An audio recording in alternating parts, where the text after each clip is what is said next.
Welcome everyone to the PUBG Mobile PMCO here of the UK 2021 full season. My name, of course, is Hannibal, joined by the one and only Professor Tarzan. But Tarzan, we also had a note to our sponsors, of course, Xiaomi, where you can enjoy a super fast and lag-free PUBG mobile experience on Xiaomi's powerful Redmi Note 10 5G. And I think powerful is a statement here of a lot of surprising teams coming into these finals. I think I'm just going to get straight away started. And our note coming through for that group stage was 777 really stepping up. I'd say stepping up, it's an understatement. They were pretty dominant. They've got 98 points, which, if you guys don't know, that amount of kill points were enough to get them qualified. That is absolutely insane. But so they are leading that chart with 160 points there. But there's one issue, though, Highland Wolf. They have a little bit of a downward trend. 65 points in the first day, 70 in the second, but only 25 in the third. So that may pose some concerns. Some concerns here, but we made it to the finals, and we'll have a look at that format for the finals here as well, Tarzan, where it is going to be those 32 teams we saw in the group stage, but only 16 or 14, should I say, really in total here advanced to the finals, because of course we do have RESQ and Gaijin Seraphim. We'll get to them in a minute, but of course now that we are in our finals, you can see there 4 matches per day, 4 days of competition all through the rest of this week, and the winner of the finals goes straight to the PMPL Season 2 to join Lack Nostra MVP and also Nico Defense League there alongside all of the EU West teams. But as we said, not only 777 coming up, I think we also have to talk about a little bit of those points and how these teams really got it. Specifically, of course, as we do see 15 points per chicken dinner, 1 kill equals 1 point. But as we're used to that format, I'm going to use this time to really also hint at Team 1802, who also really ramped up on that leaderboard. I think Team 1802 they're probably the biggest surprise here for us. I think so. They play very, very confidently. So they are at second place coming into the final. So they've got 146 points, 78 placement points, which is basically the third amongst all these teams, the highest being 82, with 68 points kill points. So I think they... I'm going to find a way to describe them, right? So they are basically, arguably, overall most consistent, but with a bit of an upward trend after day one as well. So I hope they can hold that position. I mean, they've got a bright future if they can continue playing that way. Of course, we do look at that prize pool as well, Tarzan, and take a note, of course, not only that PMPL spots, but also that 4,000 big fat dollars that first team is going to get, but also 2,500 working our way all down to those $750 for that 16th position. Of course, every team who even didn't make it into these finals have already earned their $500, but unfortunately, they don't have that opportunity to earn more. That opportunity to get into the PMPL, that is, of course, what is the coveted prize out of everything. But I think, as we said, moving into these finals, I think also we have to note that we got these 2 new teams, and the rest are RESQ and Gaijin Seraphim, who I think are very different going to be coming into this fall season compared to that spring season. Yeah, definitely. So let's talk about them one by one. Let's talk about Gaijin Seraphim first, because let's just start with some juice, right? We've got Lord and Adobo still in there. Their old teammates in that PMPL were Kosti and Prada, which couldn't make it to the finals this time, under the side of Excuse Me. So they are playing with a new roster with 2 additional members, to say the least. So Premix and Cronus, we actually seen them on stage before in some tournaments like the PMCC Campus Championship Europe West, as well as the PMNC. They're part of Team IND. So really is a huge question mark for me when it comes to synergy. And but when it comes to RESQ, they should be better in synergy. Like the roster is pretty much the same, but the issue is this, right? They were so dominant in the last PMCO, actually our champions in Spring Split, but going into PMPL, they struggled so much that they didn't even go to the finals.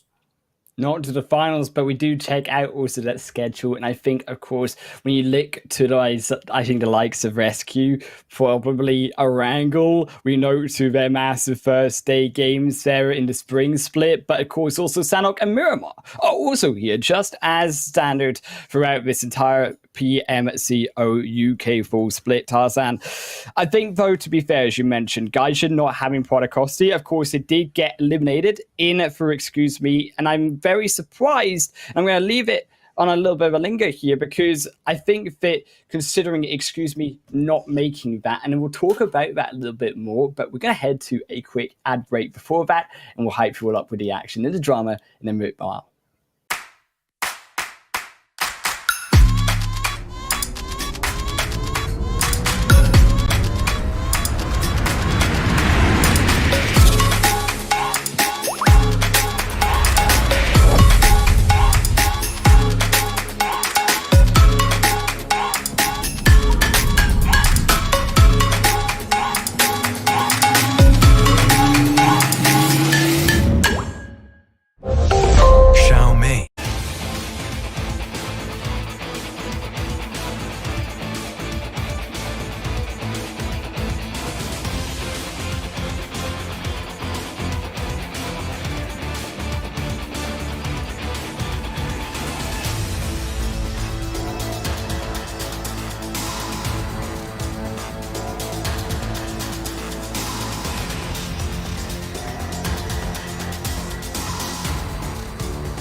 Welcome everyone back here to the PUBG Mobile Club Open 2021 full season. Of course, myself, Hand Wolf, and Professor Tarzan alongside us.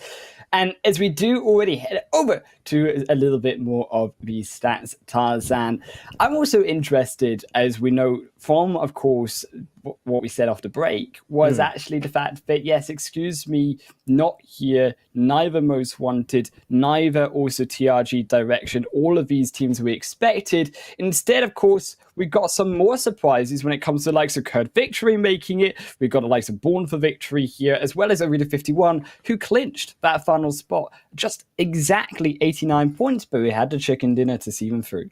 Well, it's extremely tricky, right? Like for some of these teams, it's really down to their last game to make it in here. So when we talk about those teams who really missed it, it could be any of those 8 games that they played that really crippled themselves. Like we heard different stories, to be fair. We heard about roster issues. We talked about, team synergy, like arguments, all those stuff is part of the game. And so for those who were just enough, like to hold their horses and just find that, make sure they deliver when it matters. Like we were down to those 1 or 2 points, right? So heartbreak for some of those, but we need to look forward. And we've got very decent 16 teams here, and we are so ready for our game when Erangel, man, it's good to be back.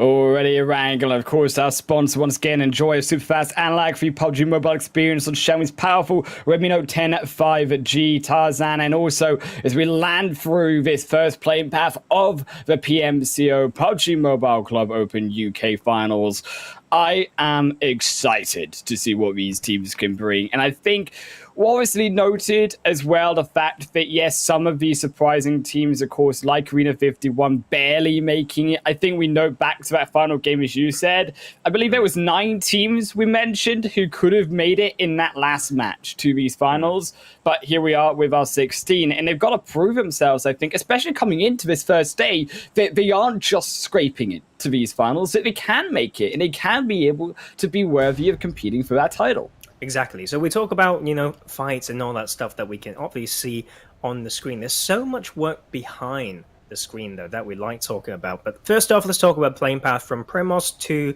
basically Savernia, should I say Stalber. So it still add a lot of pressure for some of these teams, especially for those who love going to around Mansion, prison area. We know Milta can be quite hot, and we know Triple's definitely heading towards Farm. So continuing with that point, right? So when it comes to preparation, they will be playing against the same 16 teams for 16 games. Like that is a different type of preparation we're talking about. We had enough games for them to study, so it's now to really show that off, right? Maybe at places that we couldn't see, but with this playing path, shall I say, phase 1 circle, going to that southeastern side, that is going to test them once again. I always love talking about this, right? Like hard circles means like harder rotation, which means you can show your particular style and color. This time around, Syrax having a bit of a change, dropping on top of Saverni against another team.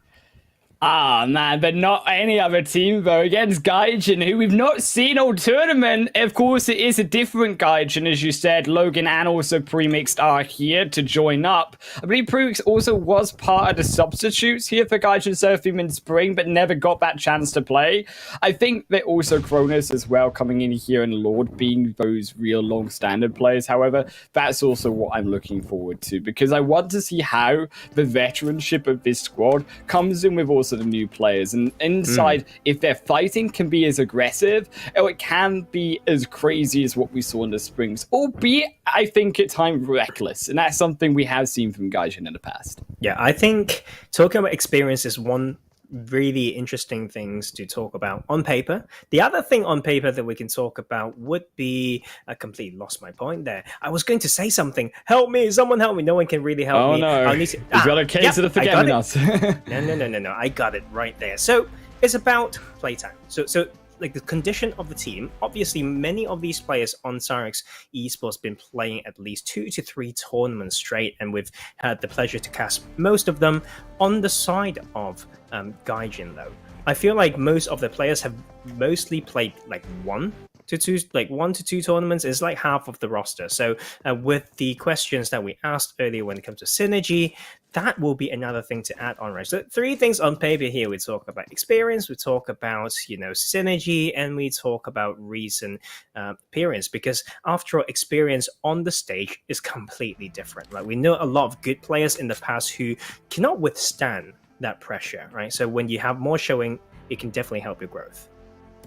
And Syrax as well, coming through in here into the tournament. I think, honestly, another one of those surprises, but I don't think that Syrax really wanted the good surprises. I think they were more the scary surprises, because Syrax, it did come down to their last game to get those points. And I think we could have also seen a world where Syrax weren't also playing in this tournament, in these finals. And I think, yes, they have obviously the experience coming through from the PUBG Mobile National Championship in the UK just a couple of weeks ago. They've also had now a chance to prove themselves with the group stage, but I think we have had to see now coming into the finals some improvement from them, and I think it has been to the deficit that a lot of these newer squads, as we mentioned, like Spill, like Wizard Esports, also stepping up and pushing Syrax down. Yeah, but I think when we talk about some of these teams, right, Wizard Esports, they definitely are a confident team, right? But I don't think I can really put the word consistent when it comes to their descriptions, right? And like, if we're talking about consistent, to be fair, in the history of PMCO UK, I have to mention RESQ.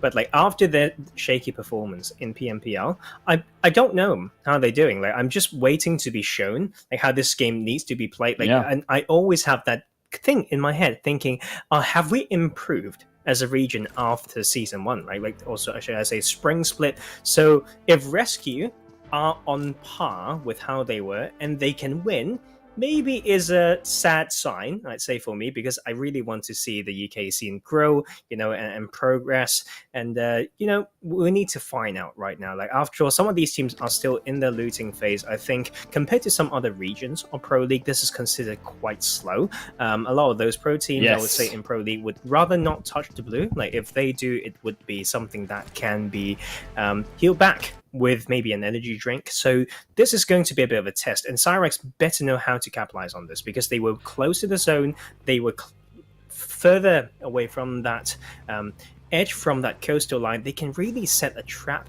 right here. So I hope that's what they're trying to do. And with this is extremely disrespectful. Like, Gaijin is man, like, that I don't know what happened.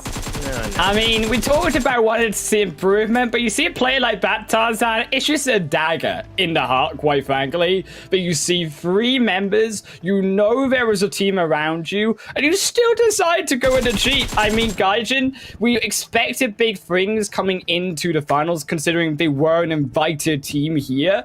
But Syrax, with their performance and with their growth through the group stage to at least get here, they prove why at least they deserve to be here. I think there's one way for Gaijin to have prepped that, though, right? Like, when you know there is a team that is, close by, with both of the teams needing to go south, you need to dedicate at least one person to be on a particular roof to track if anyone's left the city. If the answer is no, then however you want to rotate out, need to include an opening to maybe get you some kills, okay, or relieve some pressure, or just go for wider rotation, right? But because they didn't do that, they just rotated straight out, not even a wider one, right? Just straight out of Zaverni, and that is pretty disrespectful, I would say, and that's definitely so punishable, and they got punished for it. I mean, to be fair, I'd actually argue, I mean, I'm not going to go too harsh here, but it was pretty amateur to watch that, considering that Gaijin Seraphim as well were an ex-PMPL team. And I think you, of course, need to see them improve. And yes, it's going to be difficult as a solo. Maybe we can still grab those points in. I mean, we've seen it before, right? I mean, you look also back to the group stage, you see back to those 2 games that Costi was able to bring mega points over to Gaijin in that first day around those Sanhok Erangel match. Even though they played as a solo, they just sneaked their way in and relied on those placement points, but of course it wasn't enough for them. We'll have to see if Gaijin Seraphim can try relieve some of that pressure by doing the same. However, I also think that despite all of these scores that we've mentioned before, Also, another surprise was Spill, and Spill being one of these really strong Erangel teams. However, I do have to hold my tongue here because 1802, they decided to try go in, but bought for victory. Already going to try take one down, and unfortunately, Luco going to drop, and already going to be a 1-for-1 trade on Nox. But it's a first through from Knight. Jimmy on the backside should be confirmed through. Yes, they will, and there comes the trade. Cute will grab it. Now, Knight is only on their own. Going to be run over, and Cute will grab himself the second. Man, like that is 1802. I did mention earlier, I think they're probably the most consistent team overall, and but they are against one of the most aggressive squads, like Born for Victory. Yes, they are, should I say, on par when it comes to aggression with other teams, but I would just... I have that impression because they've got so many more kill points compared to placement points. Like they've got, let me quickly check, like 43 placement points, 67 kill points. We've got that impression of them like very early on. And it's something for them to fix, really. Like sometimes you do worry if a team struggle in getting placement points, then it's very hard to put a good context for those aggression, right? I think that is where that thin line really comes in and team need to think. But this time around, test number 2, right? We've got that southeastern circle, not only towards that side, but we've got roughly 40% water as well. And of course, some teams can be really allowed to play really slow there on the southern side because Novo is still in play. And I think I wouldn't live to see a day for a circle like this that really ends on the southern side. Like that would be pretty insane.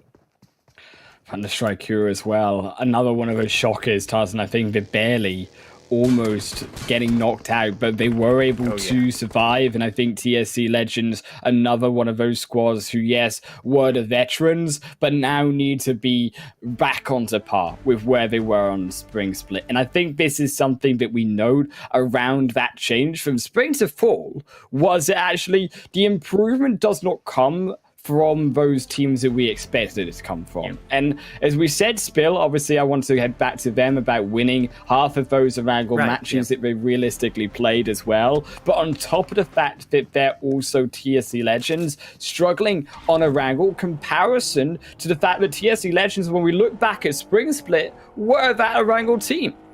I believe so, yeah, but of course we've got some roster changes coming through, right? So I think the important thing here to talk about would be TSC Legends playing better and better through this tournament. Like the day one, they've got around 25 points, I would say. Then they go up to around the mid-30s, then 61 points in that last day. So with the upward trend, so momentum, we want to see them continue with that. And of course, they've got experienced players in there. Buja, one of the most experienced players ever, you know, when it comes to UK scene, probably his 4th PMCO now. And we really compare that squad against Triple when it comes to abilities to take huge gains. But you know what? After all, when it comes to overall consistency and, you know, really playing at the level that we expect them to, after all, that would be Conqueror UK right here. Like Conqueror UK were playing better and better. I love the way they play and almost exponential improvements point-wise. So can they continue? Like that would be the question. Conqueror, one of those eyes that we're really keeping on focus to this squad because I think that they are one of these dangerous teams. If you give them that inch, they can take that mile, but also we've yet to see them really, I think, be wholly consistent throughout this tournament. So I think coming out into the finals, we do have to obviously prepare and see can actually Conqueror be that consistent squad each day out, because getting to that top, there's no longer, mind here, Tarzan, 3 spots for that PMPL from PMCO UK. You are only going to get there if you take that first place prize. And of course, a team like Triple Sports Club, who have been moving through so many of these tournaments, did not make it in the PMNC to the top, got stolen, of course, by NDL, but then now coming back into the PMCO, they too needing to show that improvement and needing to show that consistency to be able to make it in the finals. And exactly that. And this circle is exactly what I want to see. Because I think it's too long now, like since the history of this esport, for people to not know Shelter and the Lumberyard. Like they are extremely strong. Those huge rocks, the layers to it. Like teams probably should have a almost textbook and fixed formation around those areas and almost a very fixed way to scout at them as well, like knowing which particular dip is strong and all that. And this time around, Triple Sports Club already in the area and can maybe split in a different way after this new shift, new circle, and they can really funnel some of these teams like to other places. We know how they can play some splits and be able to capitalize on that. So it's going to get more and more congested, I'm not going to lie, and I love it. I love Lumberyard so much, and I think it's a really proper test to the knowledge of the players. But can they realistically take that control? I mean, to be actually fair, I just feel like a little bit like I've stolen your spot here. Just that I am feeling really harsh tonight. I'm just going to say it, Tarzan. But I'm looking for that serious improvement. I want to see that final representative who gets into the PMPL to be worth it, right? And it's because I care. That definitely, if we're going to send 3 representatives once more, we have to make sure that those representatives are worth their money. And of course, is also Team Savage, another one of those squads who didn't make it into PMNC. And I think was surprising because not only were they one of the favorites to make it in that PMNC, but also I think were one of the favorites to make it in the PMCO. I was very impressed, actually, though, by their group stage performance in the way that Team Savage were playing. You know what? Like, it was really surprising for me. It's a very pleasant comfort and surprise. And man, 85 placement points, I believe. 84 is the actual figure. Put them at first place when it comes to placement points. But when we look at the trend, though, like through the 3 days of group stage play, it's 59 points, then 38, then 38 again. So, like, they do really struggle to close those games out, though. There's just one of those teams kind of in that top segment of the leaderboard who hasn't got a chicken dinner yet. So there's end game pressure, and choking might be an issue that they still need to fix. But if they've improved on that, and they do actually come into this finals and can close these matches out, I'm looking at probably Team Savage as one of those contenders to win, because they have excellent ways to actually get into those good positions consistently when it comes to that mid to end game stage of the games, Tarzan. And that is what you want to see from a team when it comes to more in positioning. They've got the hard part down. It's just, I feel that when it comes to that action, when it comes to being that little bit more aggressive and keeping your position, that strength that you've already put for yourself forward, they need to try to work on that. And I think that it definitely comes down to their activity when it comes to those late games, playing a little bit too passively. And as you said, letting so many people on top of them to the point where they can't realistically control so much anymore. Well, you know what? They need to show it now. Like, we talk too much in a way, like when it comes to these things, like, because TSC Legends as well. This side. What's I'm going to continue to move in here is they do look to take down Team Savage, and now Rupo already going to be down, and now Shadow should be next. Paraboy is in the zone, but where will he go? Shadow now going to be down, as we said, already 2 dead for Team Savage and TSC Legends. They take the victory, and they will take 2 kills for now. In the fight, they look towards the next Wizard Tower, though, and iron up Paraboy. Paraboy is next on the menu, but also here comes Dessert from Triple Esports, also inside that zone, but TSC Legends, they have to fight to get inside of that zone. And they need to be able to continue to push here. Phase 4, of course, is there behind them. And also Triple continuing there to also struggle as their 777 bypass them, overtake them, and now they gatekeep Triple Esports inside, but they lose a knock. But already Triple Reznov is down and dead. I feel like Resnov's dying more than we expect them to, kind of a little bit early as well. Like, but you know, this circle getting to that western side is very interesting. I think the knowledge of the lumberyard and south of shelter is still extremely important. We see so many teams out on the eastern side needing to find a way in. So my question is, how do these teams hold that position better as we see Team Savage getting eliminated first? And we talk about momentum. I always suspected that they have this performance so far because they entered in the PMCO UK with some decent early games. And they started kind of the PMNC on a rough note. Would this be history repeating itself? I really hope it doesn't, because I want to see that plasticity and the ability to bounce back. But after all, you really know that. Like, you really know right on screen that the game tells you you are dead last at 16. That itself is a huge challenge. I think it's going to be mentally a challenge for Team Savage to step up because, of course, we said they were one of the favourites to win it, really coming into here when it came to the finals, but also here, one of the favourites who won it all. Last time, RESQ stepping up with their aggression, the exact same players, and have already grabbed themselves a double when against example UK, Kindboy is on his own.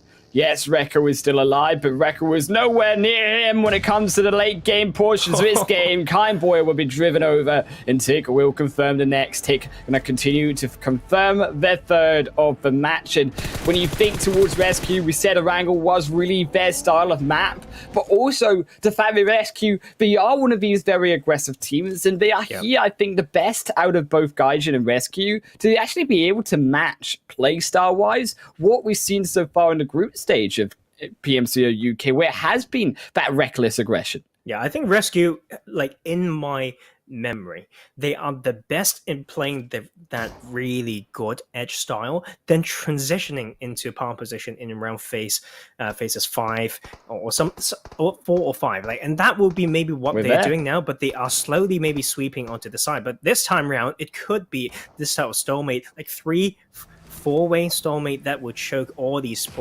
teams out on that eastern side. Like, it's not an easy circle to play. You don't have a lot of spots. You need to know the rocks and dips, but so many teams still yet to rotate. 15 seconds remaining before the shift.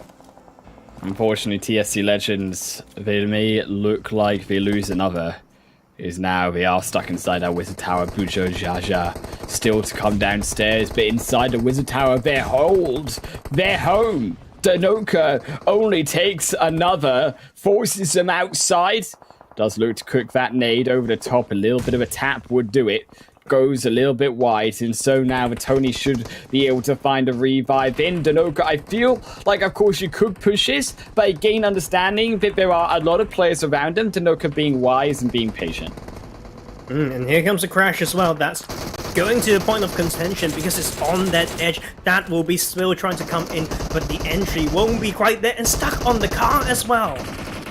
Stuck on a car, spill, down 3 players are being watered, have been hosed away by TSC Legends. Bujo takes it away and now decimates through this final members of Spill, as well as now Conqueror UK. Unfortunately, Danoka left on their own, left in an island. He's got a full squad behind him. Of course, can hear all the shots. Now Jaja will join up, makes it even more impossible. Cooks a grenade, maybe tries to go from one window to the next. Will he be able to smash it on top?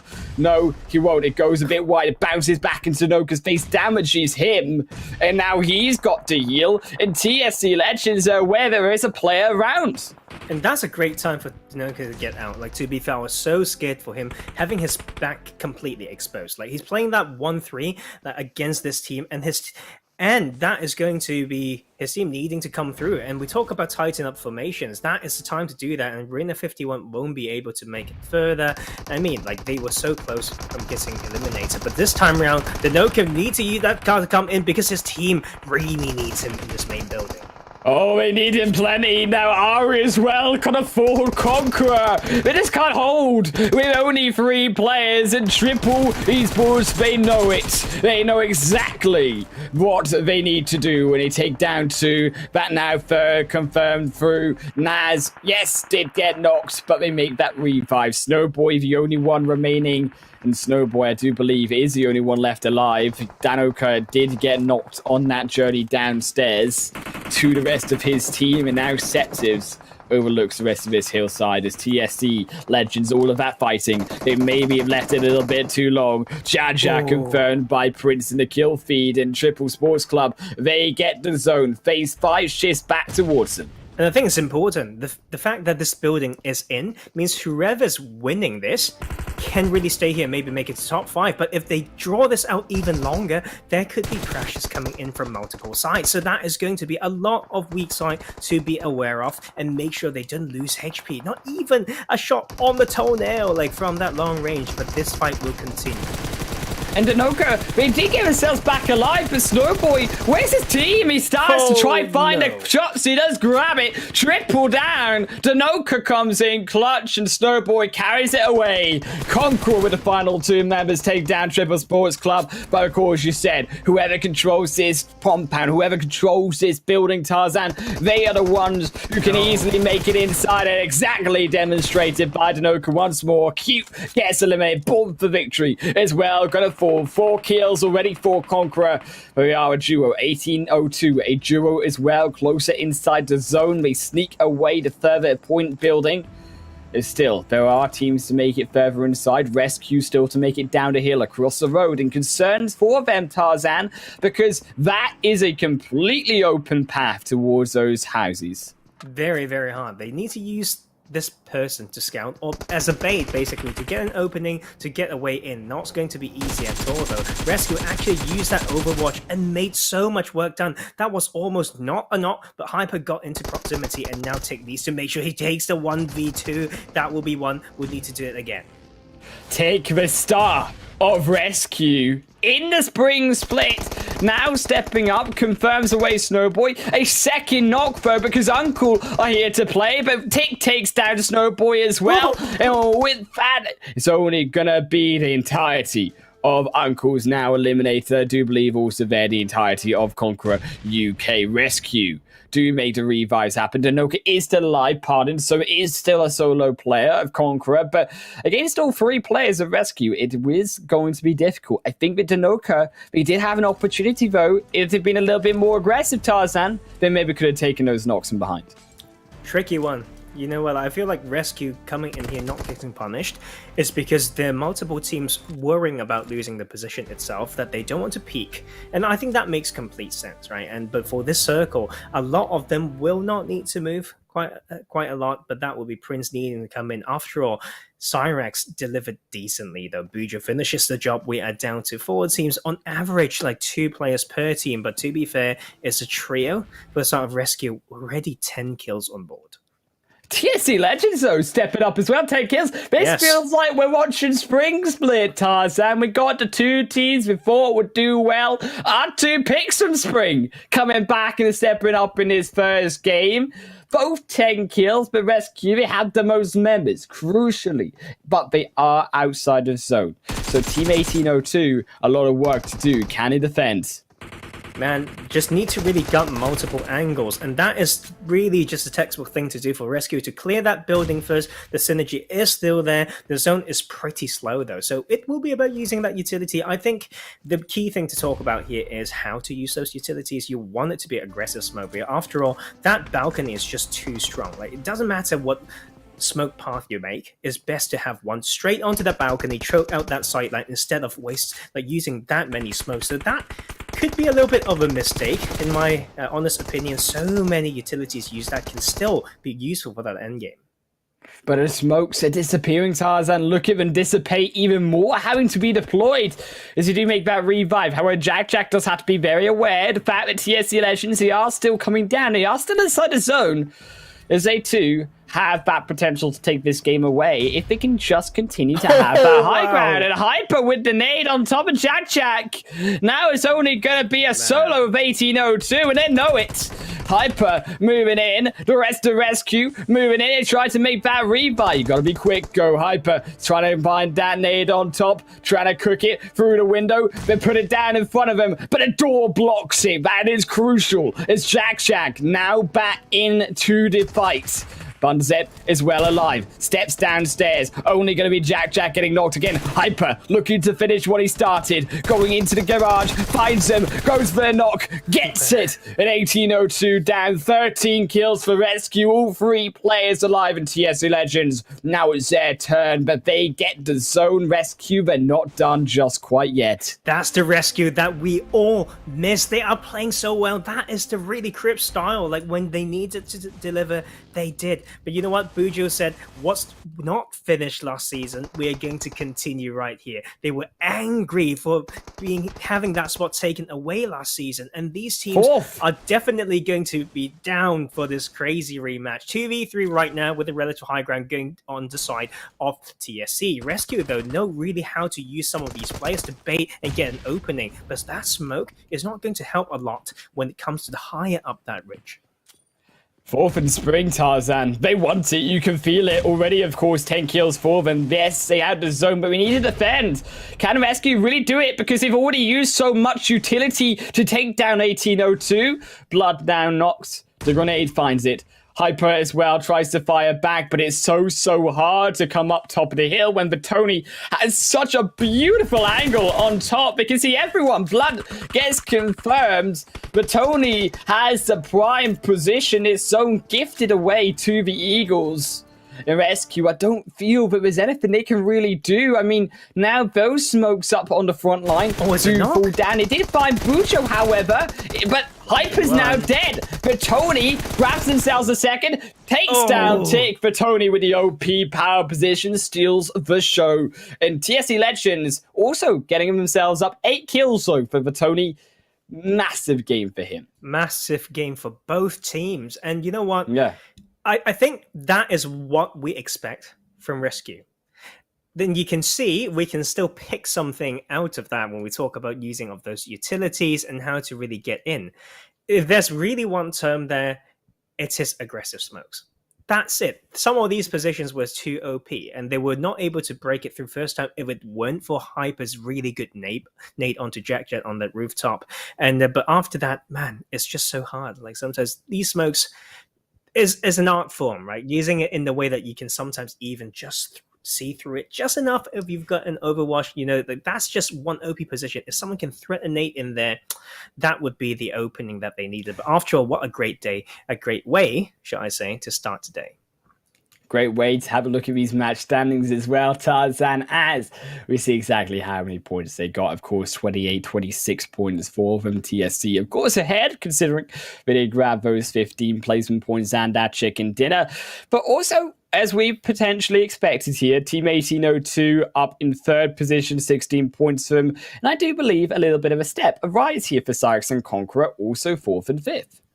Brilliant work there. Like, to be fair, that's what we expect from a team like that, with basically the experience not just from previous seasons but also through this split, right? They've been well warmed up like on the official stage, but we do worry for the Syrax 777 Esports, and maybe even more so for Team Savage. Like two teams who have shown some difficulty if they don't have that hype and that momentum to start off with. Like we talk about that hype house effect, and I think Team Savage and like 777 Esports both fall under that category in a way. I think the Syrax 777 might be a little bit more prone to that type of mentality, but otherwise it's just really hard to predict after all. Like, and we can see that Arena51, they were doing better and better, but after all, there's just one game out of 16. There's still many games for them to redeem themselves. Of course, but we only have now, of course, fell down in that first game. Got a question of mentality coming through onto Sanhok, as we will see them and try to see and explain how they will come back onto Sanhok after a little break.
Welcome everyone back to the PUBG Mobile Club Open UK 2021 full split. Of course, my name Han will join by, as always, Professor Tarzan, and as well a word to our sponsor Nemo TV, the official media partner of the PUBG Mobile Pro League in 2021 season. And of course, we've already had one game as well of these finals, Tarzan. We're now on to Sanhok soon, but what has been, I think, a very strong performance through from RESQ and, of course, TSC Legends, the favourites that we came in from spring, stepping up once more in the fall. Yeah, and I love how they play. Just as simple as that. Yes, there were things that we were still, picking on that is quite obvious. So it's not that hard to fix. It takes one guy to pick up that idea and say that in comms, right? And that can really come through. At least when it comes to macro sense of things, playing off certain positions and crash mechanics with Overwatch, those things are there, and they set a good example. I think they really deserved their win in the spring split, and they're glad to have them back for sure. Gaijin, on the other hand, needed to fix some things. I think it was clear enough on screen. We're not going to go too deep into that. I don't think. Be careful. Yeah, but you know what? This game too, obviously different. We talk about Sanhok, how tricky it can be, how predictable it can be if teams stick with their drop locations, because it's quite a small map. Most people can do that. So I wonder, right, whether that would give a little bit more advantage to the sort of Gaijin and the RESQ, because they can spend all those past days watching these games and really breaking it down, not worrying about playing it. All those time can go into the preparation. So yeah, we need to see the answers by the way that they play. To be fair, I did actually see, and you look back towards the spring split of some crazy plays coming through from Gaijin. Just no more Jeeps. No more Jeeps, please, coming after that first game. I don't want to see anything of that early on. I think, though, to be fair, that we also saw a lot of improvement and a lot of consistency already from that first game from the group stage, from the rest of Team 1802. As we mentioned, Syrax as well stepping up. I think that these teams as well, as we mentioned, those two to really watch. And yes, we have to look at how they can consistently play through Sanhok, Miramar, Erangel later today. But I'm more surprised as well about stepping up for the likes of Team Savage, because they were that other team that were in that top part of the leaderboard from groups, but 16th position in the first game. I mean, we could see what they were trying to do, right? They rotated past several positions that can be considered very decent, and they went for some more points with elevation. They went for some decently big split. I think is to think about setting up is very important. You have a 2-2 split, you need to think why, and you always need to consider support. What if? The what if is extremely important. So I think before they came up with the plan, the what if situation, they got crashed within 30 seconds, and they just lost the spot bit by bit. And those are those things. And sometimes the thinking are there, the execution needs practice and a lot of efficiency. I think that is always the hard thing to do. Retrospectively with boss and all that is always easier, but man, if you want to hold on to top spots, and when we hype you back up after somewhat poorly performed tournament in PMNC, then you really need to deserve that place. So I hope they learned something. They've still got many games to prove themselves, though. Still 15 more games to come from them, but as we said, only one team can make it to the PMPL, so every game really does matter here. If you're losing out on those points, there's no real room for a second or third place. You've got to make those points back somewhere else. Considering how bigger games we've already had from RESQ, TSC Legends, if those teams, of course, 1802, the likes of them as well, step up, Conqueror and Syrax, as we said as well, in these next series of games, it makes it very hard for a team like Savage to try and make those points back unless they also grab those 25, 30-point games consistently. Yep. And you know what? Everything is on paper. I think that is the fun thing, right? We do our maths, we do our preparation, we talk to players, DMs or whatnot. And then when you come in, everything's just out of the window. You can't predict it at all. And from what we know as well, sometimes we have some small, issues when it comes to connection, all that stuff. We don't ever know the whole story, mic bug and all that stuff. So it's part of the deal, and it's extremely unfortunate if anyone experienced with that. Like, we feel extremely unfortunate as well when sometimes on the production side we've got some like small hiccups here and there. I think it's about how you like cope with it when it actually happens. So like, we just are on the same boat, from if I do say so myself. So we're just waiting for that game to like really just, man, I think it's going to be extremely juicy, and that bounce back mentality from two squads in particular, we should look out for 777 Esports as well as Team Savage. Let's see whether they can do better than we expect them to, because they want to really break that curse when it comes to being stuck in that downward spiral. But also, to be fair, Tarzan, that when you look back to Sanhok was probably the most needed to improve map for a lot of these squads. I mean, I'm not going to go onto the int train and say what we saw in the group stage was pretty impressive, but I need to see something from these squads, and I think that we need to come into finals. Yes, it's only going to be 4 Sanhoks, but that's still 25% of your games. You still need to be able to perform there, and that's something that I need to see from a lot, as we said. However, I think that we can, when we start to see those improvements, we see a lot, and I think a real big game is through from these teams when it comes to these points. However, we have said we're going to head into that second game, Sanhok it is, and of course we have to mention our beautiful sponsor here as well, Tarzan, no other than Xiaomi, where you too can enjoy a super fast and lag-free PUBG mobile experience on Xiaomi's powerful Redmi Note 10 5G. Well, amazing map, amazing playing path.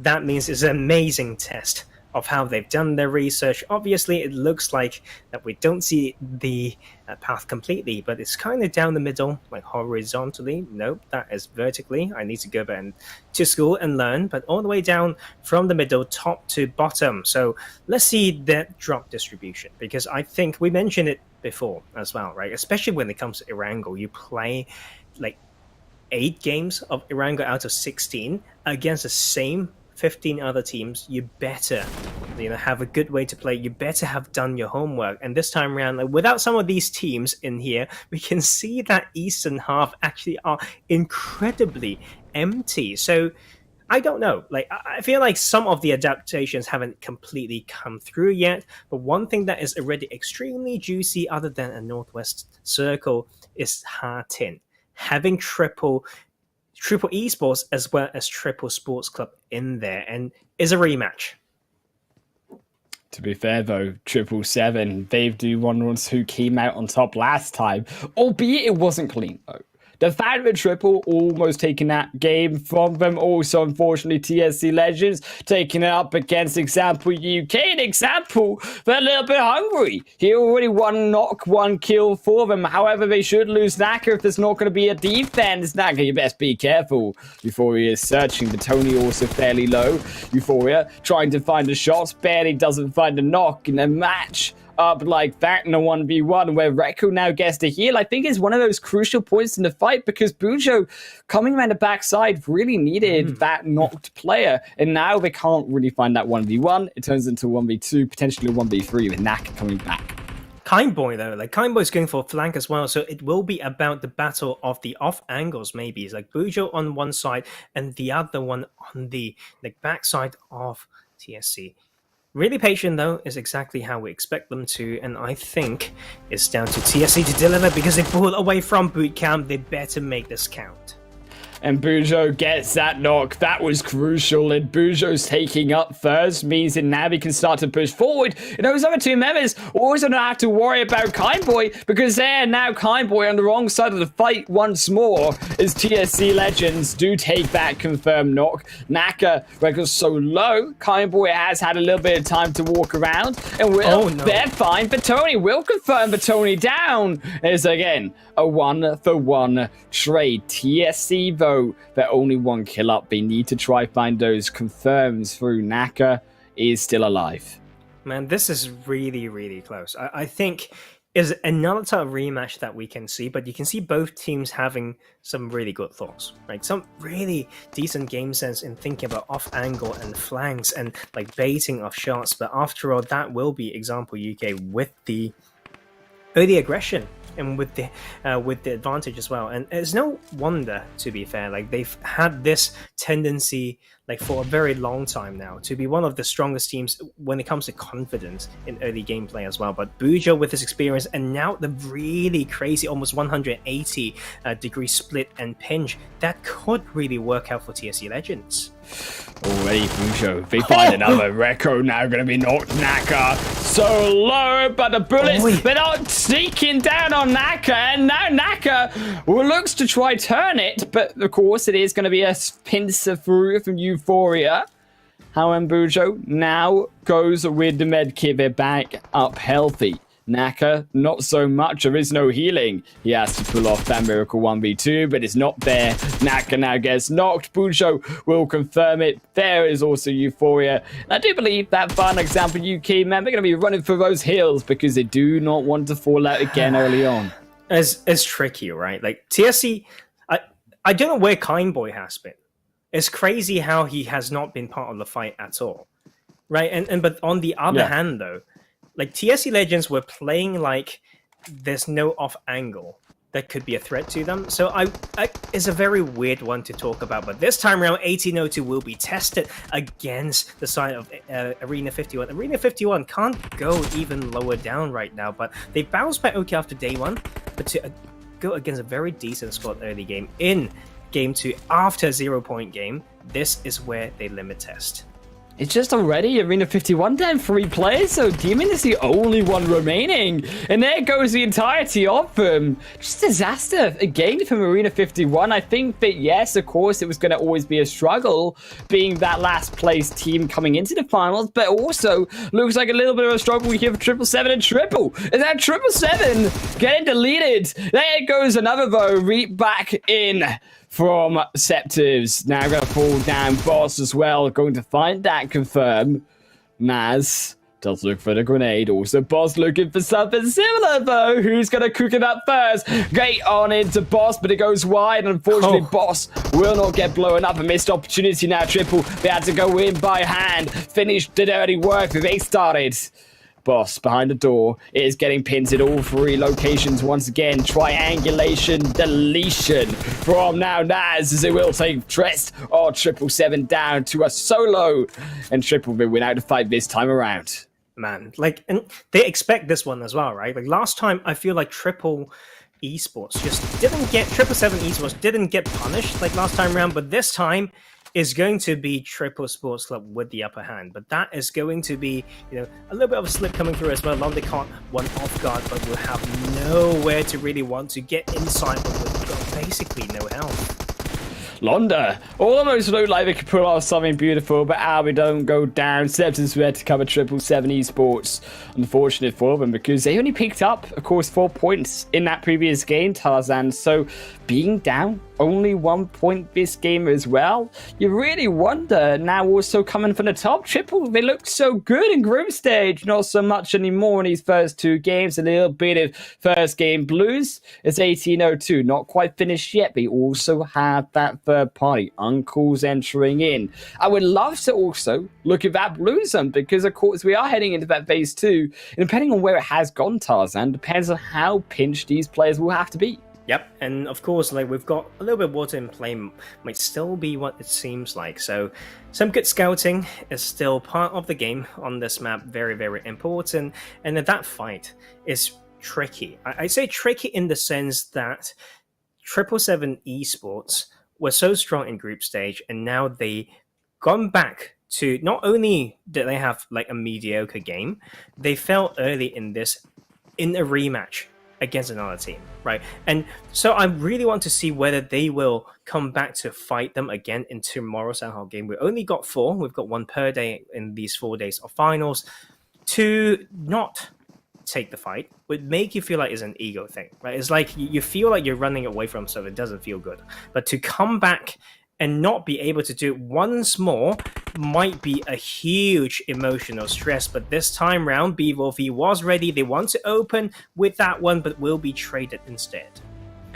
Team Savage and just going to lose another. Yes, they find 1 point. They will find also that revive. Shadow should be back. But Born for Victory, it again comes down to this early game push for points. And Born for Victory, also low when it comes to those points. Of course, keep in mind, they got knocked away by RESQ. Their first few points of the first game. They do take through one straight back onto Rupo. And now that Molly, not going to be enough with the help of that fire through from Abby to confirm the knock. But Rupo is separated. Look at the rest of those Born for Victory members. The rotating round, the backside Tarzan, because they know that if they can catch now that angle to the revive off and unguarded by Team Savage, when he can find then that second knock. Abby also there going to confirm it either way. And now from the back end, they try to wrap around even further, but it's still a 3-on-3. Man, you know what? Like, Born for Victory is one of those teams in the handful of the UK teams who would go for that type of rotation so quickly, like staying out of it and going for a flank. But the side of Team Savage is one of those teams who you could punish most, who are most vulnerable in this type of situation. They want to feel set up, they want to be in control, but when it's so unexpected, they seem to like lack the ability to react to it. Like, especially in these neutral fights, that will be B4V actually like executing what seems to be a hard fight to start with, like the 3v4, and now taking the second into the pocket. Born for Victory, though, of course, the advantage to them in this compound, Tarzan, is the fact that Team Savage, they split themselves in one person per building. And now, as a result, those buildings actually act as a shield for B4V, because you can see that when you try to go in for that push, you make it quick, you make it sudden. There's no time for Team Savage to reposition and then come back together, two-man in that far building to UV. So he grabbed themselves that second kill. But now it becomes a little bit harder. They have to cross the road. They really need those smokes. They need some again form of flank. But Yuvi and Shadow, they know exactly where they are, and it comes again down to the fact that Shadow also revived at the start of this fight. Crucial, but will that be worth their salt? Here is now Yuvi stepping further forward, and Jimmy is a 2v1 situation, and the pre-fire does find one. They walk straight into it, but Hilu takes them down either way. Now it switches once more. They can see Shadow. The third person peeks there. They find it and execute Shadow down straight into the hearts, and Born for Victory eliminate Team Savage once more in the early game. Clean. That is like certain, traditional Chinese chess. Like, it's like you are very strong in your style against a particular animal or style, but then if you match it against the other, you're completely terrible. I think like B4V would be that type of style that can really eat up the whole of Team Savage. Like, they would just say, let's move, let's flank, and then Team Savage would wait. They play a more reactive style, and then that really like force themselves to be pinched inside the buildings, especially with the landscape around that can give an enemy team who wants to play aggressive for those options and flanks as well. That was a very good example when it comes to that type of dynamics, like between team fights, between teams. And Northwest Island, we always talk about is a love and hate thing, right? Like, some of these teams love it because this is where they land. They can, get onto these high mountains, great elevation very early on, but to adjust the split sometimes extremely hard. Like, and some teams would opt in to go for a very, very huge split, but very hard to tighten it up. The support game, when you talk about splits, can be very tricky. Like, it would take a lot of time. So need to see how they play this. And the rotations as well can be very punishable if you don't know how to, edge your way in. Can kind of just leave you running in the open. Just feel that now also for Wizard Esport, stepping forward around that Northwest Island, a brilliant position for them. Of course, also KurdVictory there too. They have pushed it further away. It's why Wizard can't ideally get to the top of this mountain as easy. But I still feel that Wizard, there is space for them. And if they can continue with that northwest shift, as you said, to try to continue to push forward into that northwest side, maybe they can start to find some of that high ground position. They can start to find a way around all of that information. However, the zone, not going to play nice though. It's just all between those three islands, and I think a very difficult decision for a lot of these squads to how they want to rotate. I'm really looking, though, probably the most beautiful rotation out of this is TSC Legends honestly moving to Boot Camp Hill. They're going to have a really good informational position, an advantage over that L compound. Yes, they can't take it, but we can know who's there and how many players. Yeah, the L and Trifecta compound through the group stage is a place to be called home by Team Savage, but they're already out in this game. So some of these teams should know that if they are not there, then they can maybe take it away. Like, after all, is one of the strongest positions, only if you know how to split around it. Like, I need to really stress that one. It kind of applies to most compounds,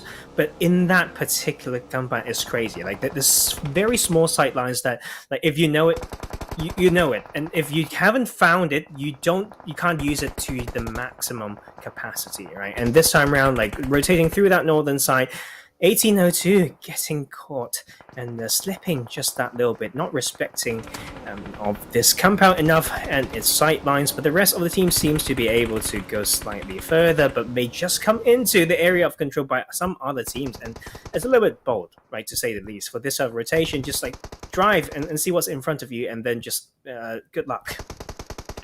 I just wonder, though, why some of these teams do make these aggressive rotations. Is it just to the lack of knowledge, or is it to the lack of respect, Tarzan? Because we say that potentially it is disrespectful, yes, but is it just a mistake on their part, not actually respecting the fact, potentially, or even understanding more so the fact that there could be a team there around them and who can shoot on that specific rotation? Yeah, it's tricky. It's very tricky, because one thing that I have to give it to 1802, though, they are using the vehicles like in the way that they can basically all get in, like, without getting punished too hard for this rotation. Like, the problem is they need to do it in the time that is really going to not get as punishable. Like, I think that would be the key thing. But after all, there's no really good ways to maneuver through that part of that island, because so many teams can just set up in those split compounds, and it's going to be very useful when it comes to data to know what teams like dropping where, and if the circle goes that side, this is where they're going to hold. So that is one way that not just 1802, but every squad can really use, like, in the advantage if they do, study that properly. We talked about, though, TSC Legends. They took away Camp Hill. This is my worry, though. That as that duo, they struggle when it comes to defending these fights, and especially as a squad.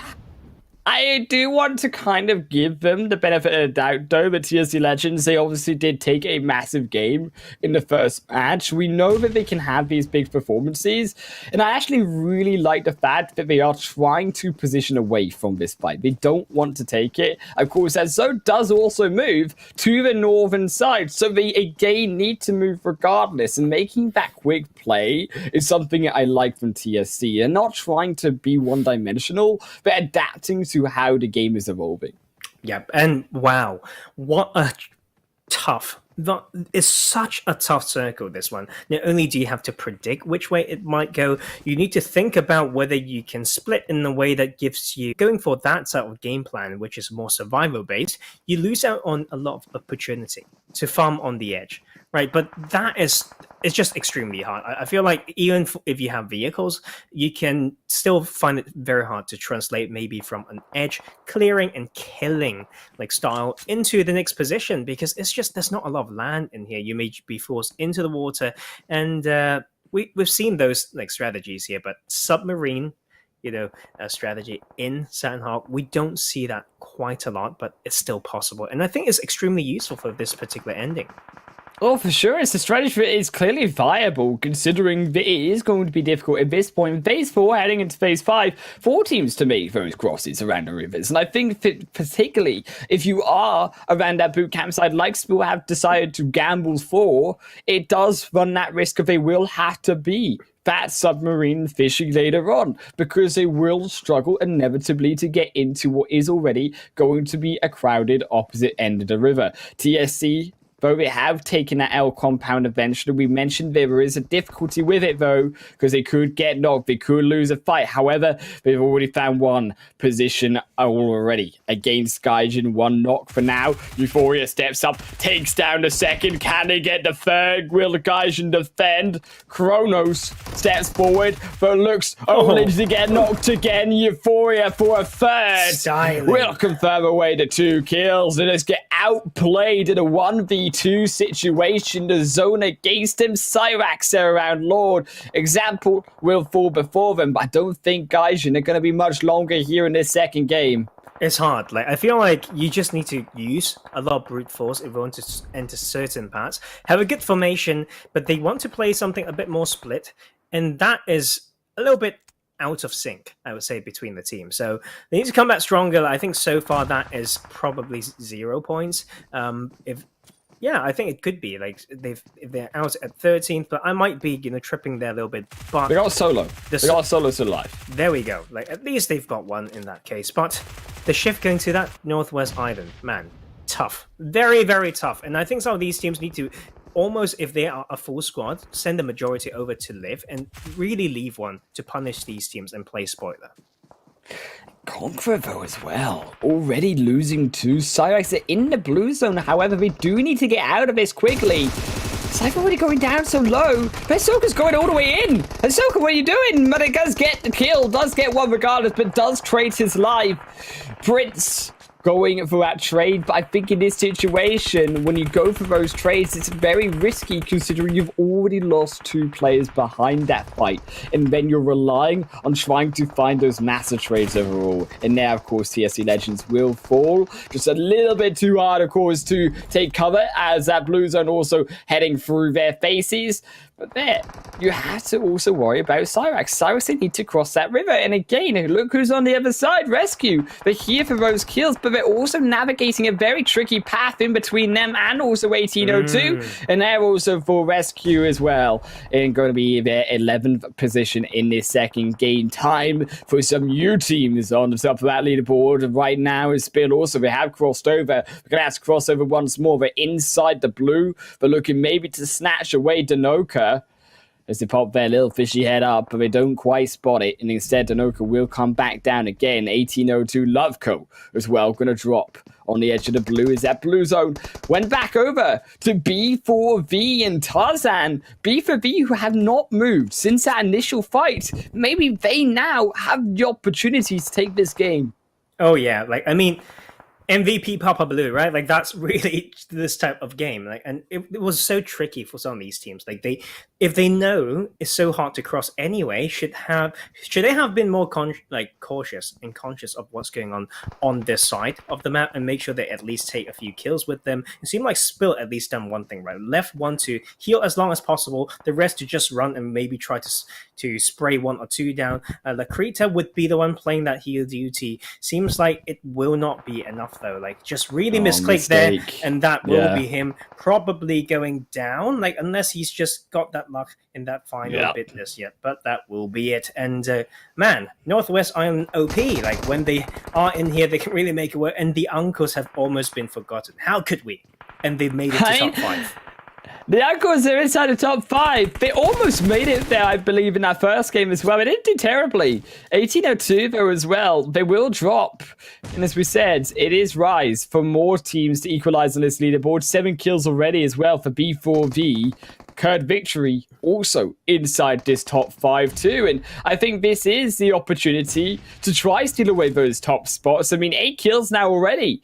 For the rest of B4V, Joker will get felled by KurdVictory. There also falls Dika as they go straight from one fight into the next, almost take down Hilu. They're walking their way in, meandering their way down that hill, left and right. But Tequila, he is a crucial rock here, and he buys that position now for Ricard to join him, and surely for the rest of KurdVictory to join them. Well, if KurdVictory is going to win any game, it would be this type. Like, being at 13th place team with so many placement points, 62 placement points and 34 kill points from those group stage, they rely on these type of games to get some points, right? Like, because they don't play the hyper aggressive style, and this is time to really show up. And they need to still wrap this up, though. This is the hard thing, because if they have not been involved in many fights in this tournament, they may not do that as well. But that will be them proving me wrong. Uncle suffered from 2. Tequila tried to strike more. Already 2 kills, and right down to a solo player, down to 0. The Uncles UK white, 12 points are all they're gonna grab. 10 kill points already for Born for Victory, 7 now for KurdVictory. You can see Hilu trying to assassinate whoever steps through that door, but Raccoon is gonna be wiser for the meantime. But do they step away? If you can see the third party peek, but we've not spotted Hilu at the meantime. Hilu does step, gives the fire away. That is a crucial moment that I think Raccoon had not spotted them. Hilu could have gotten that knock. But it's a good split, though. Like, Jimmy made sure the Son of Anka cannot get out of there. If we just match about like the level of confidence when it comes to fights, ideally the side of, or theoretically, Born for Victory should win this one. Win or not is now KurdVictory, though. Akar, as you said, that zone, they're waiting for it to chunk them out. Jimmy, yes, will forward, but they're relying on that moment Akar makes that move. It has to be a strike through for Jimmy, but instead he tries to play for the zone, and splitting that decision only now gets knocked. And I think that's a crucial error through from B4V. It puts all of the pressure now onto Hilu, who has to fight the 1v2. Of course, Hilu, they gave away their position. They know there is someone there, and they've got themselves inside the zone. They've got themselves a building, Taz, and I think that B4V, they're just falling flat. It's now the yellow KurdVictory squad look to take the yellow trophy as they will take down B4V, and they secure themselves the second chicken dinner. I cannot believe it. Like, the side of B4V, it's like, how do they struggle, in fights? It's like endgame, they're so close to winning that there's a little bit of choke coming through. But it's tricky, I do have to say it. Like, especially when it comes to those houses, like Jimmy told, that position might have his position given away already. We have to go back and watch. Like, if that is the thing, if that was actually the case, then KurdVictory just need to make sure that he doesn't get rewarded for that. I'm talking about Jimmy, and then Jimmy was stuck in the middle. Do I rotate? Do I heal? And then before he know it, he ran out of options, and the only way was to run. And then that was basically it. Like, and there were some small things towards the end there that could have been played completely differently. He, like, when it comes to his position, probably completely stealth as well, but he decided to pre-fire, like, before the zone's even close to closing. So those are the mistakes that we've seen. But you know what? Good that they've got those points. Good that the circle was so onto their side. Now, like, it's down to them to take it over to Miramar for the next one, because, man, like, you can't rely on luck in that. Gotta rely, of course, on those standings, though, to get you that money, get you that PMPL position. Tarzan as now KurdVictory straight back on top.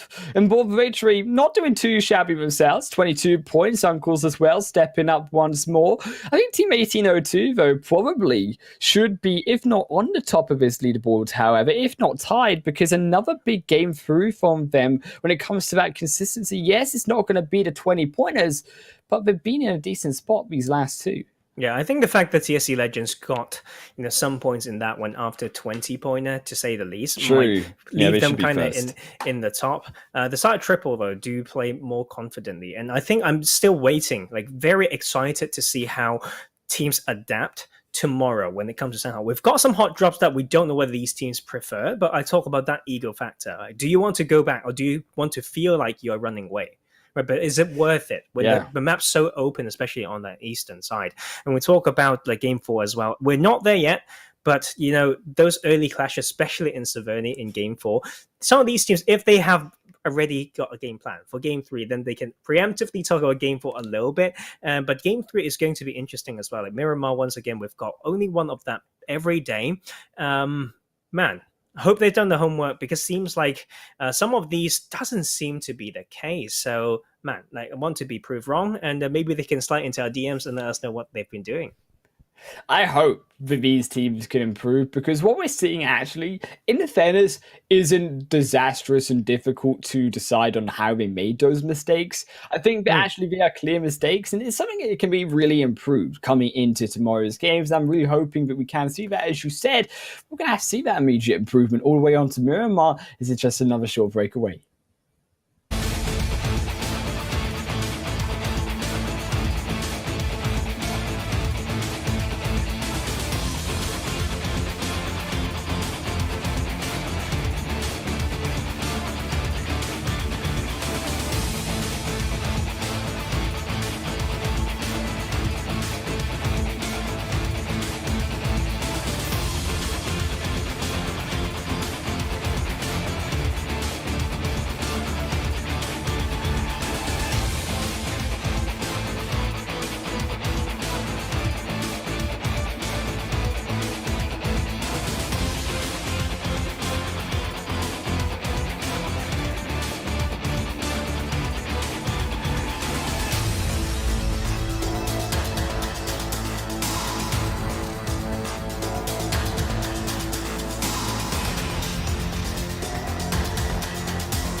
Oh, we are back, Tarzan, for the PUBG Mobile Club Open UK 2021 full season final. We've had 2 games so far, and now we have 2 more to come. Miramar up next, and of course, if you have just missed it, it was Born for Victory who slipped a little bit at the end in KurdVictory. They took through that second game chicken dinner on Sanhok. But more importantly, those who didn't even get close in that second game once more, Team Savage dropping down again.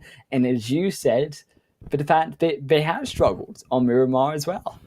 Well, at least they've got more kill points than placement points for once, right? And and that is harsh. That is too, okay, but okay. In all honesty, when it comes to analysis and data, we know how Erangel's been so important, and this just kind of this split. Like Miramar's got a little bit like less love. Team Savage, I'm worried about them because they got some decent Miramar games early on in the tournament, and that's when they were not allowed to go to their drop spots. Like when they were allowed to go north around like Tor Akumada, like these type of map, like they struggle to come back in. Like if the circle doesn't go their side, which they didn't have many games on Miramar to play. Like, and it's kind of still very new in my head to remember how they have some these early game hiccups when they get congested on that side when they really want to get to Tor Akumada, and they run around mid game with like almost pistols, like absolutely no resources. So, man, I'm worried about them. And it's not just them that we're worried about. I want to talk about 777 Esports. I think it's time. I feel like, yes, I don't want to, incur that mental construct, but it's hard when you know the day's almost completely over and you've played through all 3 maps and you've basically underperformed in all of them. We're not there yet, guys, but just laying those possibilities out for those storylines, and it's real tough, like especially when I've been a player before. I've really closely worked with players before. That mental aspect is so strong, and we have seen in the past, and we didn't say these stories so much on stream sometimes, but we know, like sometimes through DMs, through Discord and all that stuff, we know there are people who would literally drop out in the middle of the tournament, or like within the day, because they don't like the team, like from one core. Like, is extremely real what's behind the scene. To be honest, though, I do really worry about not only those teams, but I think also to the consistency of teams as well, because we are starting to see that leaderboard shape up. And I think that, of course, it is early days. I want to really hone in this point of, by the end of the day, what we're probably going to see is whether teams can be consistent in these first 4 games in 25% of their matches so far or not. And when you think towards consistency being something really important, is something that, for example, Team 1802, even if they haven't actually been winning these matches, they haven't been getting big scores, they're still staying at those 13-point mark average. So actually, if they were to continue this, they would likely end up higher than a lot of those big game teams. Of course, we mentioned the likes of RESQ also slipping very hard in this second game because they didn't have that position a little bit too aggressive that time around. It's a little bit tough. I think that circle itself is too tough to come out with any conclusions, really. But RESQ, like, only if my memory is this good, right? I know they were not as strong in Sanhok, or maybe they were just too good on Erangel and Miramar. So back onto those big maps, they're allowed to play the style that we've seen them play, and we talk about that very dominant edge play, very effective, very efficient, and then potentially translating into that mid game, and will be very, very good. Like, I think that style is really, really strong, because a lot of teams, when you just consistently go for positions and placement, like, you really lack those kills. Sometimes you really need to get a very OP spot when it comes to that particular circle, and you can start fragging only if you didn't get pressured from multiple sides. So the flexibility, I think, is very key when it comes to these type of team play. as we do head into Miramar shortly. But Tarzan, I really do also want to hone in that point about, as you said, teams going wide on Miramar, because we've seen this before. And as we head into this match, I want to see who does take that position wide out on Miramar, because if they do, you want to see, as we go back onto it, that better rotations in, that respect to also teams who have already been inside the zone coming back forward. As also forward on our screen is our beautiful sponsor Xiaomi, where you can enjoy that super fast and lag-free PUBG mobile experience on Xiaomi's powerful Redmi Note 10 5G.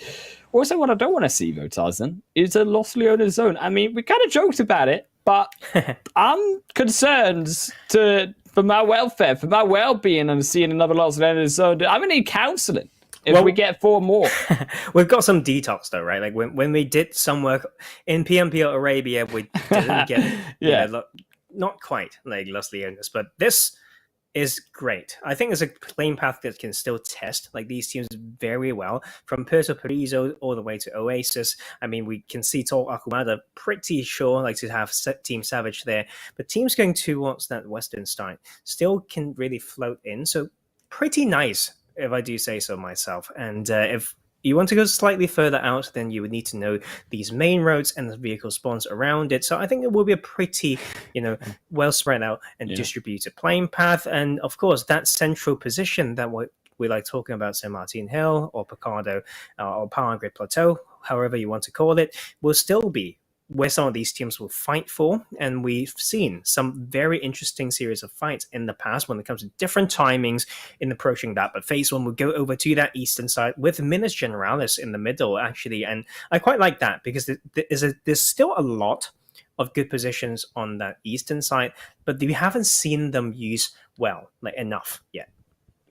I feel that again around Graveyard as well, though, Tarzan, because you look at the hills, you look at that high ground of teams roaming in, because if they do make those quick rotations, I mean, the Generalis Graveyard, it's all open. And of course, they may or may not know this to their own information when dropping down with their own parachutes, but also to the fact that regardless of that, if you even leave it late, but you are early enough to get in there first, you can still grab that Graveyard hill. You can still grab the church as well as another important location of that compound. So there are many spaces, even La Bendita, for teams to take up inside this zone that are available and free, most importantly, right now in the start of this game. And again, that then leads to the variation in the options given to these teams. And if they do decide to try shift up and try to be diverse, or if they do just go back to their comfort that we had inside that group stage and just stick to the same strategy.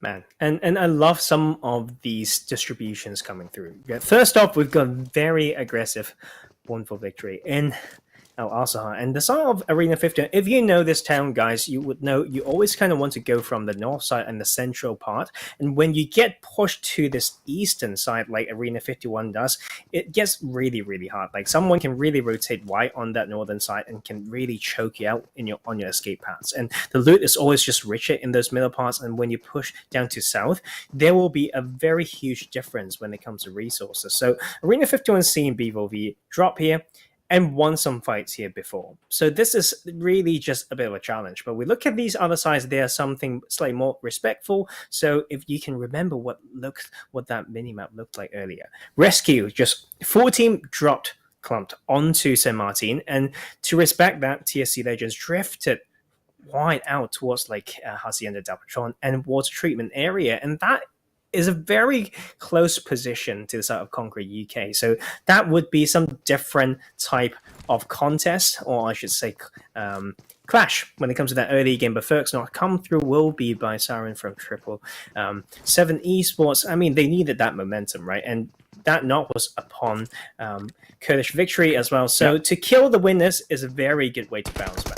Oh, but Abby unfortunately bounced it into their demise. Translate barely takes it through. Very important kill indeed, though, for also Arena 51, because they have not bounced at all, apart from the bottom of that leaderboard, straight back down. And of course, Arena 51 needs to have this good performance today in this very game. Otherwise, you are looking at that mental drain on Arena51 and how they can come back when it comes to that final Erangel Game 4. Also, you can also see another of those fights happening on a kill feed, but also in between Conqueror and TSC Legends as Bujo knocks in the far flank, but it's one straight back to Noka on their own. If Euphoria takes this is a massive step up for them. There's pincer them with the Tony.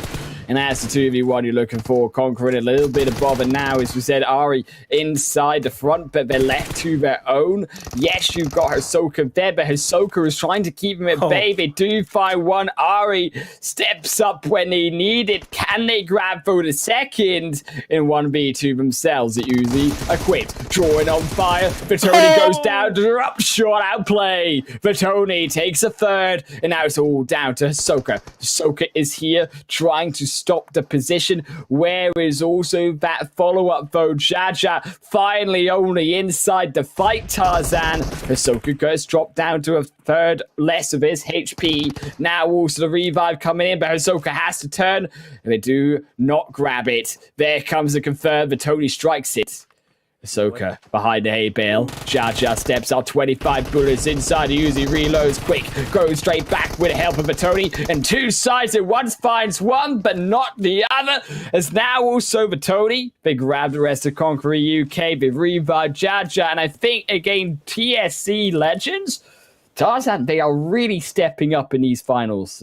Man, that was Conqueror UK failing to adapt to the adapted drop spot from TSC Legends. TSC Legends just, spread around Hacienda. We talk about it, how that is almost an unchallenged area for Conqueror UK, and they've got some really huge games, like from the pacing around that area, especially in that day 3 of group stage. But this time around, the Kings have arrived, and we talk about how they've been playing better and better. If I can just quickly pull that out, we're talking about a bit of a crazy progression through the day. So TSC Legends, 24 points day 1, 35 day 2, 61 day 3, and they are up top after that game 2, and they also got the first squad wipe. So they are entering into that zone that is extremely scary for other teams, but extremely happy for us to watch. I also believe that TSC Legends, with also this momentum, you can feel it in the way that they play, Tarzan, more importantly. That they have this confidence in the air about them. And clearly, you do see that hunger from them, as we said in the previous game, or in the game 1, sorry, that they were 4th in that spring season. And actually now, barely making it. I think that has been that wake-up call that they are required to have. And they realize that they need to be able not only to clinch third, but we need to take everything. And arguably they are a stronger roster as well. I think pulling Euphoria and Jaja in is just making it so strong. Like, if there's anything, it would be very established style of players not being compatible, and so it's very hard to figure that out. But otherwise, if they are on the same page, it's great. Like for a group of experienced players, and would they feel it? Yeah, they're vibing, man. Like I think that is how the state that you want to get to, like that zone that you want to get to when it comes to playing this game with your friends and having good fun, but also knowing how to play a good game. It makes sense when it comes to the macro game, makes sense when it comes to execution of mechanics and all that stuff. So yeah, but speaking of that, 2 teams have just gone past in front of our eyes, and Triple Sports Club is another team that we are waiting to play like how TSC Legend just did, because they have. Let's not forget, PMNC, they played very similarly when it comes to that group stage, and Rescues played this same style through the whole last PMCO in the spring split. That aggression maybe does cost them by being a little bit far away from the zone, but an interesting and decisive, albeit here from RESQ, change in that playstyle, as it does centralize again over to Minas Generales, but RESQ, they're not edging that zone anymore. They're straight in the center of everything, in the storm of players that are going to come from that eastern wave and also from that west in particular as well. I feel, though, that now also the rest not only of Graveyard being taken up, also La Bandita, you're looking at now the positions of Junkyard, really the only rest position of heals and information that these these teams can grab, because around all of that more central eastern side of the zone, it is going to be more feeling like a bowl, which you can get shot down from upon. Yeah, and it's very landscape specific, right? I always love using that term because it is like so key when it comes to what you have to maneuver through. That is the basic level of very landscape specific points. But let's just hold that thought. Triple wants to go hard, and that's upon 1802. That is one squad that you really need to take down because they are doing so well, and there's a good way to stop them with the really good run so far in this tournament. In that type of landscape, Tarzan forces, of course, Triple to make that immediate push. You do just that, they get rewarded for it. We also need some fairness. Take Naz back onto their feet. They are wasting a little bit of time here because also Uncles, they're on this compound too. And per 1802, they are left trying to defend 2v8 against the rest of Uncles now, but they do defend a little bit more. They buy some more time. Also, Albie going to be knocked with the help of that third party, and now is a backup and a feet Naz in the play of this fight. Uncles, though, they're getting even closer. You can see now 3 of them all together, one on the flank, trying to find that long range, but it's not going to stop the 4 walls diving on board. Jack takes one confirm at least, goes back upstairs, dodges away from El Chapo, and leaves the fight to rest of also Triple. Triple now entering in as well. They do not want to give up this fight. They do not want to give up these kills. You know what, like, it's a third party, but it's a position where fourth party can come through. We may not see it on the map, but I think it would be possible to have it like from very long range. And there we go, Syrax, an Impala team, comes in on rotation and from just a very typical shot-stop position to really overwatch this fight, right? But they need to establish some escape path for themselves, though, because if they just spot something and stop for it, it's going to be quite hard if someone else comes in, but Abby will get one. You need these quick fights in this situation, Taz, and that is what you are required to bring to the table. Unfortunately, none of them doing so, really. And as you said, Syrax are starting to pinch him, 2-2 split, 2 in the front, 2 in the backside, just behind 1802, of course, as well. And Uncles, they really will fall short into the most deficit of this split because they're the ones that suffer because of the way that they entered in, and Syrax should be able to pinch them from those 2 different locations. So as a result, the Uncles UK, yes, they've already lost 2, but we still need to make that push because there's no getting back out of the fight because of the way Syrax is positioned. As 1802, Cute does drop their nade as well with the help of Molly. Triple do find an extra one, and the patience plays off as now they run in onto El Chapo, running them down, just safe in the back end, tries to clean up some fight, but there's no knocks to be had. We find 2 though, and we do get it, turn around quick. Do we have the HP? No, we do not. Syrax, fourth party, and dismantle the rest of those hopes of Uncles. Is now also Triple dismantled by Uncles. An option and an opening for 1802. It's burn, baby, burn. Jack tries to take it, but not the duo support. Resnov 1v1s goes straight back to the revive. Man, like those audio cues might have been so complicated and so confusing for some of these teams, but exactly that fourth party came through, and the Uncles, they've answered the what but didn't answer the how. It's like a fear of missing out when you look at that third party potential, and it just came and didn't deliver at all. But this is not even done yet. That will be too much of a disrespect coming through. Nas almost goes down, and that will be actually 1802 having that opening. Another Molly, though, forces Triple away from the staircase, and a little bit of a skirt around onto the opposite side of the building. Going to be too long, of course, but now we have ended up. Now the revive comes in barely in time, but are they ready? Are they equipped? They take 1, they take 2, but it's 1v1. Now it's all up to Scepters. Tries to pre-fire, but isn't going to be the case. And the revive for the 3rd time comes through, where we try to bait, but also now look, here come the awareness of the kill feed. Syrax are here to play in a broken 2 teams As they drop down once more, will finally die. 1802 left out of the match, and now Triple will be there to follow. Syrax they clean up, and unfortunately it's all down to RESQ, but where's HP bar? It's not there, and that pre-fire not there on target either. As now he goes back upstairs himself, trying to pull a sneaky 1802. The rest of Syrax, Cable on one side, the opposite on the other. Prince trying to step up. They know that they are up there. The smoke does make it slightly difficult. They're trying to be respectful. They do go for the revive. Man, this is insane. But you know what? Like, Syrax had the right idea. Once again, we talked about whether they've answered the how after the what. I think the timing, yeah, like, it's a little bit off. I feel like they could have done that a little bit better, but that is definitely Triple. Like, running out of meds and utilities very soon. Syrax get that one. If they know the kill feed, as well as you mentioned, like, earlier, it's go time. This is go time. Unless there's a molly, this is time to wrap up the fight. Nade down the stairs. Tarzan, they do have to be careful of it. There is some utility left. There is some kick led to Triple Sports Club. But Syrax, they have the 3 players. It doesn't need to rush, and there it goes. That is exactly what you mentioned. Syrax to clean up the fight, and fourth party, as you predicted, steal the show. But the zone, this fight has been going on for the last 2 phases. We're on phase 4, almost phase 5. And Syrax need to move. It's out away from them.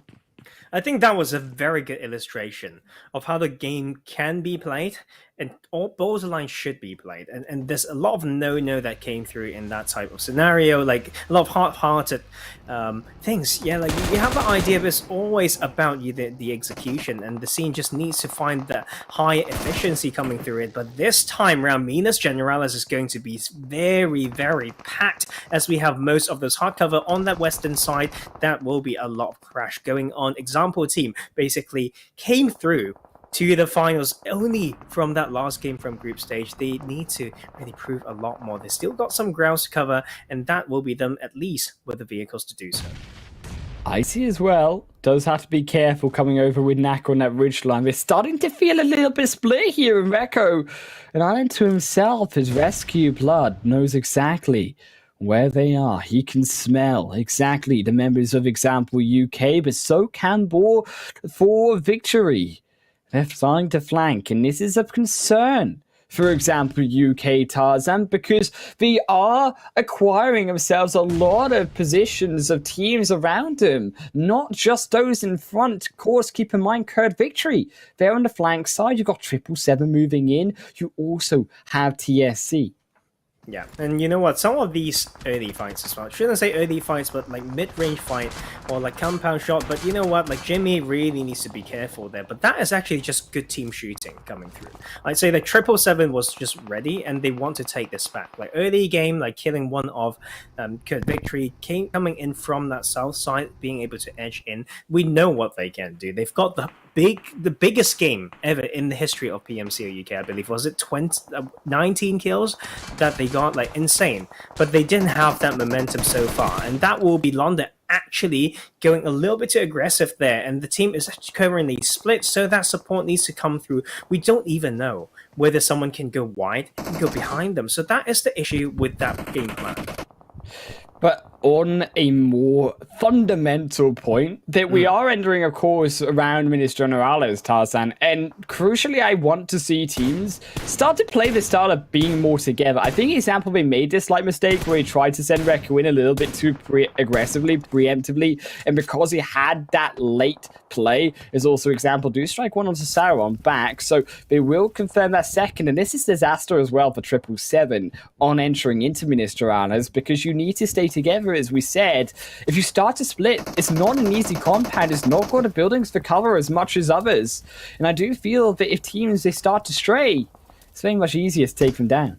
I think that this is the thing, right? Like when we talk about what are they actually doing now, they need to ask themselves, what do I actually establish? What do I actually gain by doing that? They keep getting knocked, like some of these players, by peeking when it doesn't exactly matter. It's in the distance with the particular types of covers that really won't get you any confirmation of kills. Like, yes, you can really, burn down and wear down the types of like helmets and all that stuff, but that's about it. So like a lot of these are just testing your skills almost, but when it comes to the macro game, it really doesn't matter that much. But those OP2 buildings are claimed by Gaijin Seraphim and the side of Syrax on the southern side, so very tricky part to play, actually incredibly open, and whoever gets there first may not actually get the priority, because like hardcovers are the stronger one in this particular landscape. These other teams need to find some shot stops and maybe farm from the outside, and may need to make some trade when it comes to the survival of certain teammates.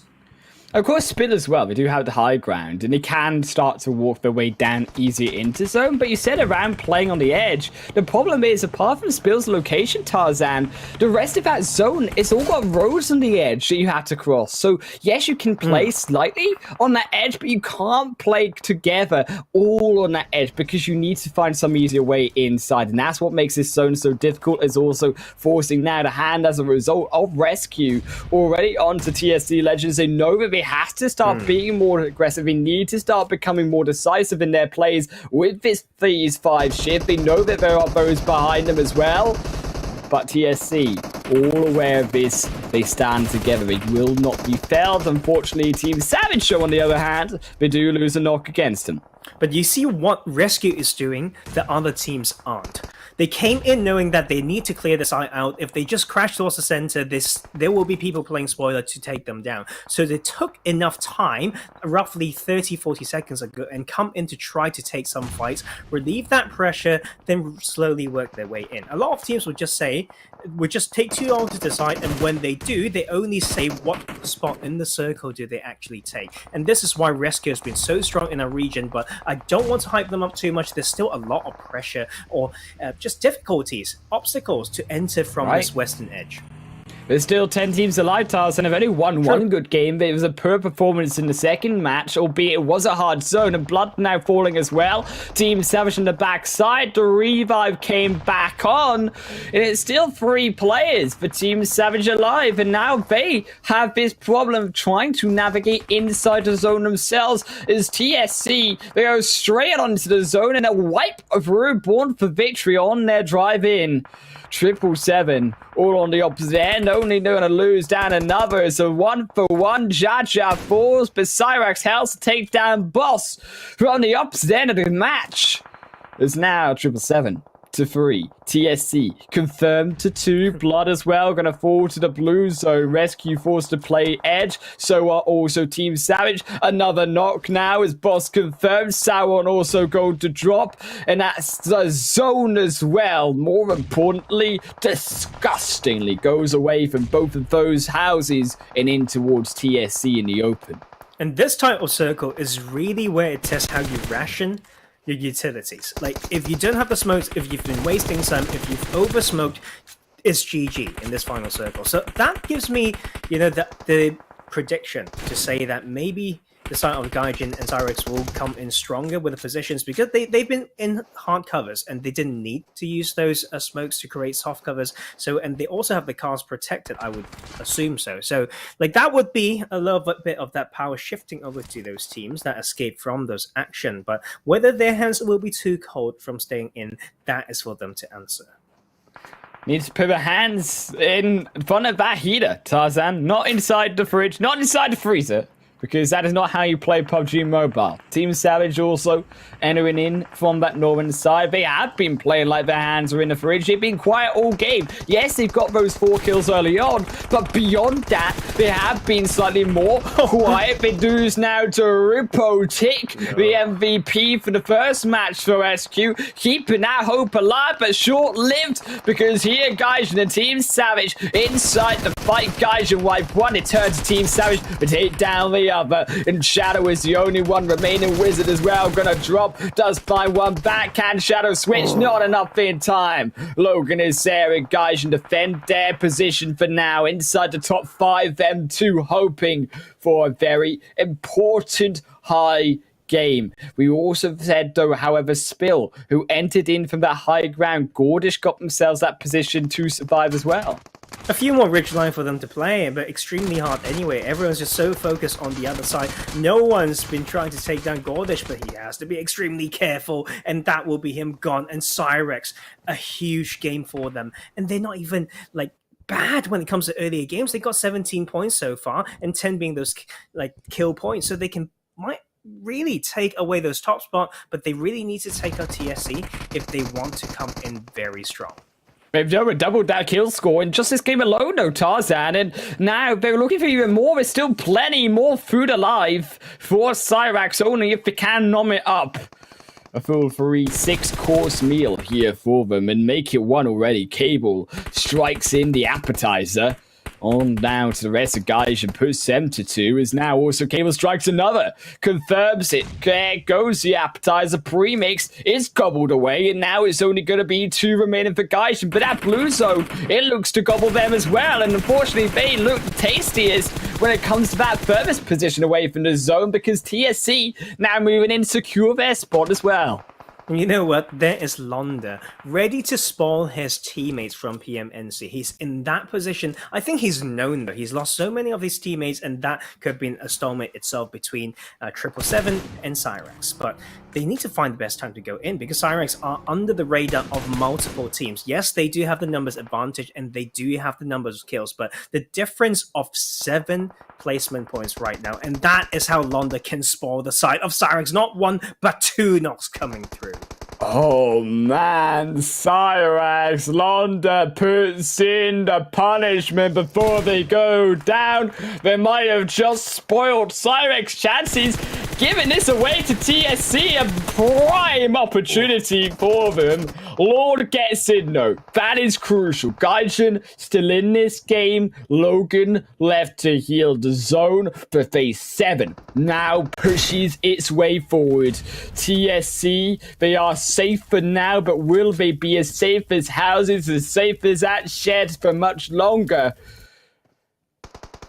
Very, very tricky one right here, and Batoni is just accurate as ever. It's almost like Gaijin are not ready for this. I don't know why, but that might be them proving me wrong. After all, they have come into top 3 after what seems to be a detrimental 2 games, but that will be everyone having someone knocked, and maybe that reset just needs to come through. The blue zone won't be adding more pressure for now, though. It's about where this zone shifts next. That is determinant of who takes this game, Tarzan. And they've got the buggies to do so. TSC, they've got the options still to them. Syrax, they are blinded by that ridgeline as much as it protects them, however, and that has been their own undoing. Of course, the moments they've tried to step up and take that vision, they've been punished every time, but finally, enough vision onto Lord confirms Gaijin Seraphim in 3rd position.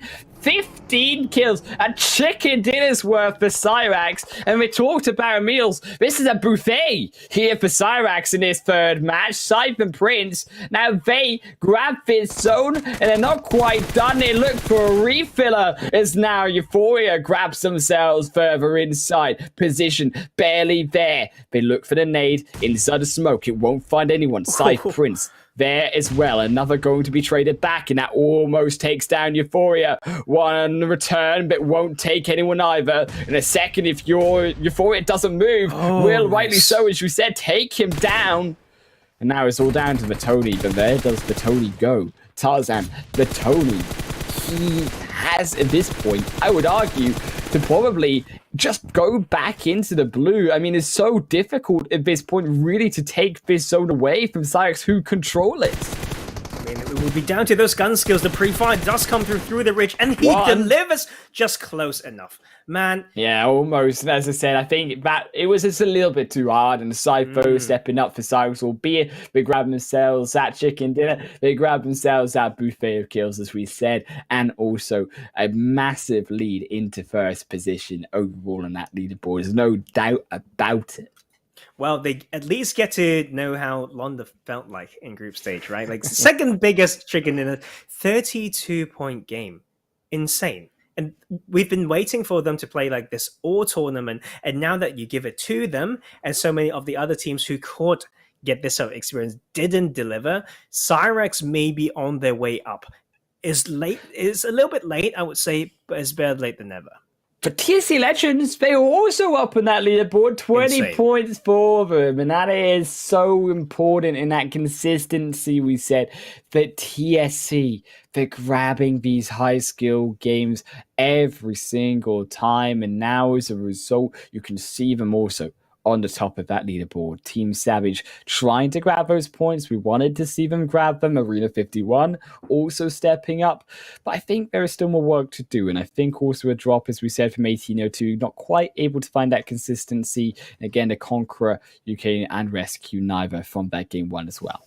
Yeah, I just can't wait to see tomorrow already. I'm not saying that I'm not excited for the next game, but you can see a lot of the types of early fights that came through. Like, it gave these teams a lot of space to really, go back and analyze and all that. So that is, to me, to be honest, the most fun part in the competitive scene. Is not just showing who's got the better mechanics. Of course, like, those are flashy and all that, but big brain plays, well executed, like fights with good comms, and all those stuff are just a different level like of enjoyment. So you know what, show us some of these research, even share with us. We're not going to leak it if you can trust us, and it's more important for us to know that teams been putting the work in, beyond just those minutes in game, and those things that go behind the scene are extremely important.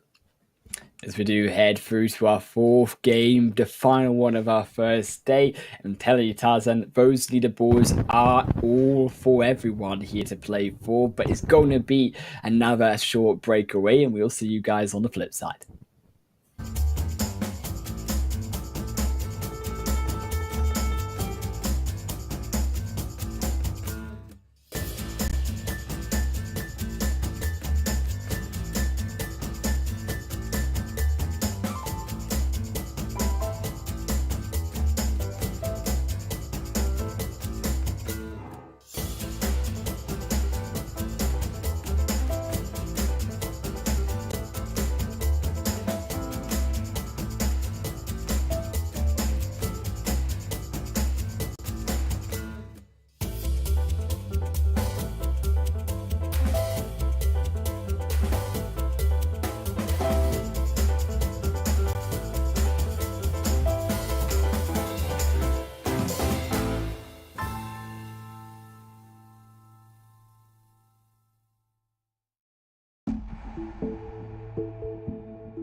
Xiaomi.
Oh, we're back, Tarzan, for the final game here in the PMCO UK 2021 full split.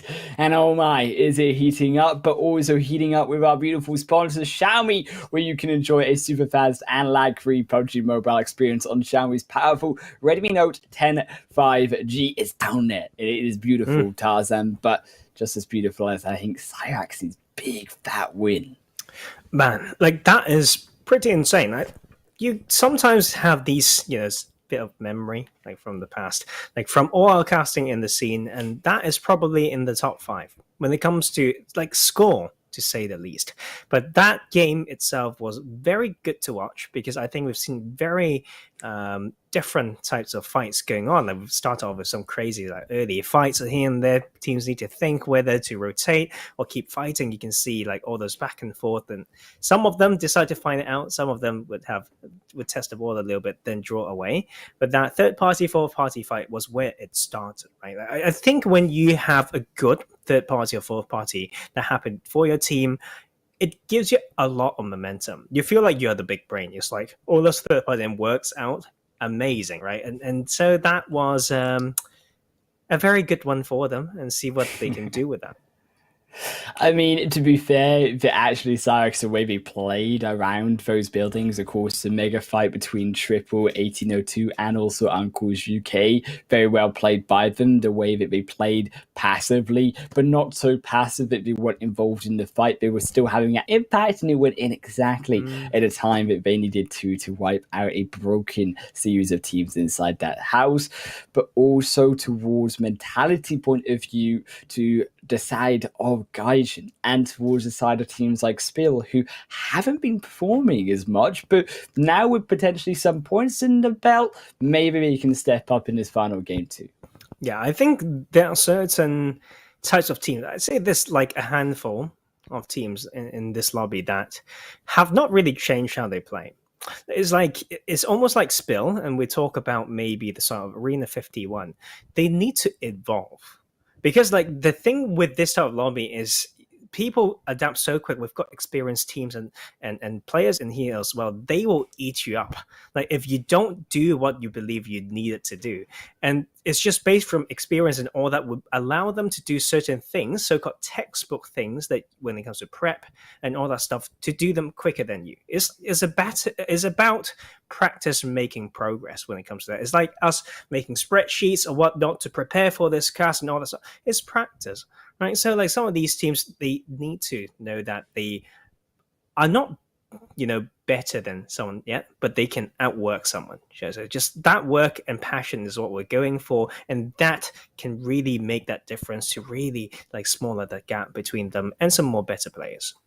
Fair, but it is actually kind of three things. I mean, yes, you've got the in-game, which is one. We've also got our second point, which is, yes, you say preparation. But then the third point really is that extra key detail, and also the mentality side of things. And all three of those together, that's what makes a good PUBG team. Not having the flashy plays only in game, because if you get tilted really down hard, then you're not going to have a good performance. If you're not making the preparation as well to adjust if you are slipping down, then how do you expect to find that change suddenly and be better? The work needs to come through, and I think that we haven't really seen that from some of these teams. That adaptation, that journey, and the journey, the most best journey will be from that team that, of course, does adapt and does make it to that PMPL, because undoubtedly, with only one spot, you got to be able to do that to succeed here. Right now, there's not a lot of teams that shows the quality to. I know that's very harsh to say, but to be fair, we're just waiting for that one team out of many, and then we're still unsure like whether they can play at that level. We've seen how good RESQ were to represent the region, got almost like dumped on. Like we've got some very experienced teams. Like when we're talking about the Europe West scene, we're talking about teams played from 2019 at the level which a lot of players are playing now.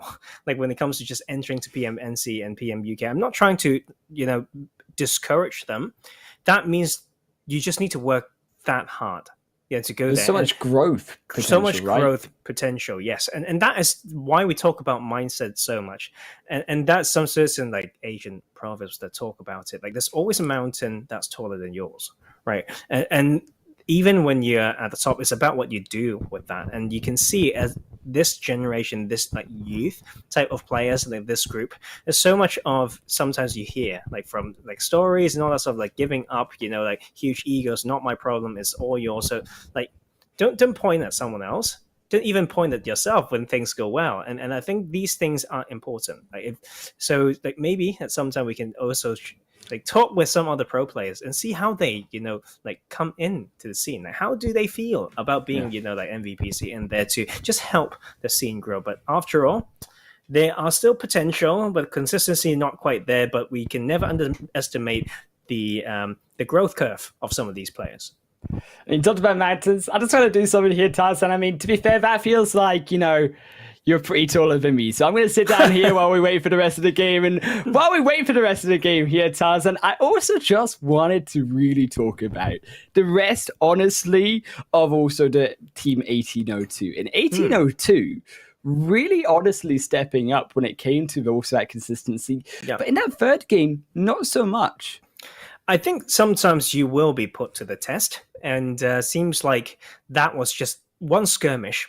Okay, so like when it comes to watching them again next game, I think it will be extremely interesting because after all, they did some very good macro things, a little bit bold, to be fair. Like they did that, well, just crash into that garage house, game 1. Game 2, let's just drive into more middle parts of the map. Game 3, forgot how they exactly they died, but they got punished. Let's see whether they can do better. This last game of today, guys, we are back onto Erangel.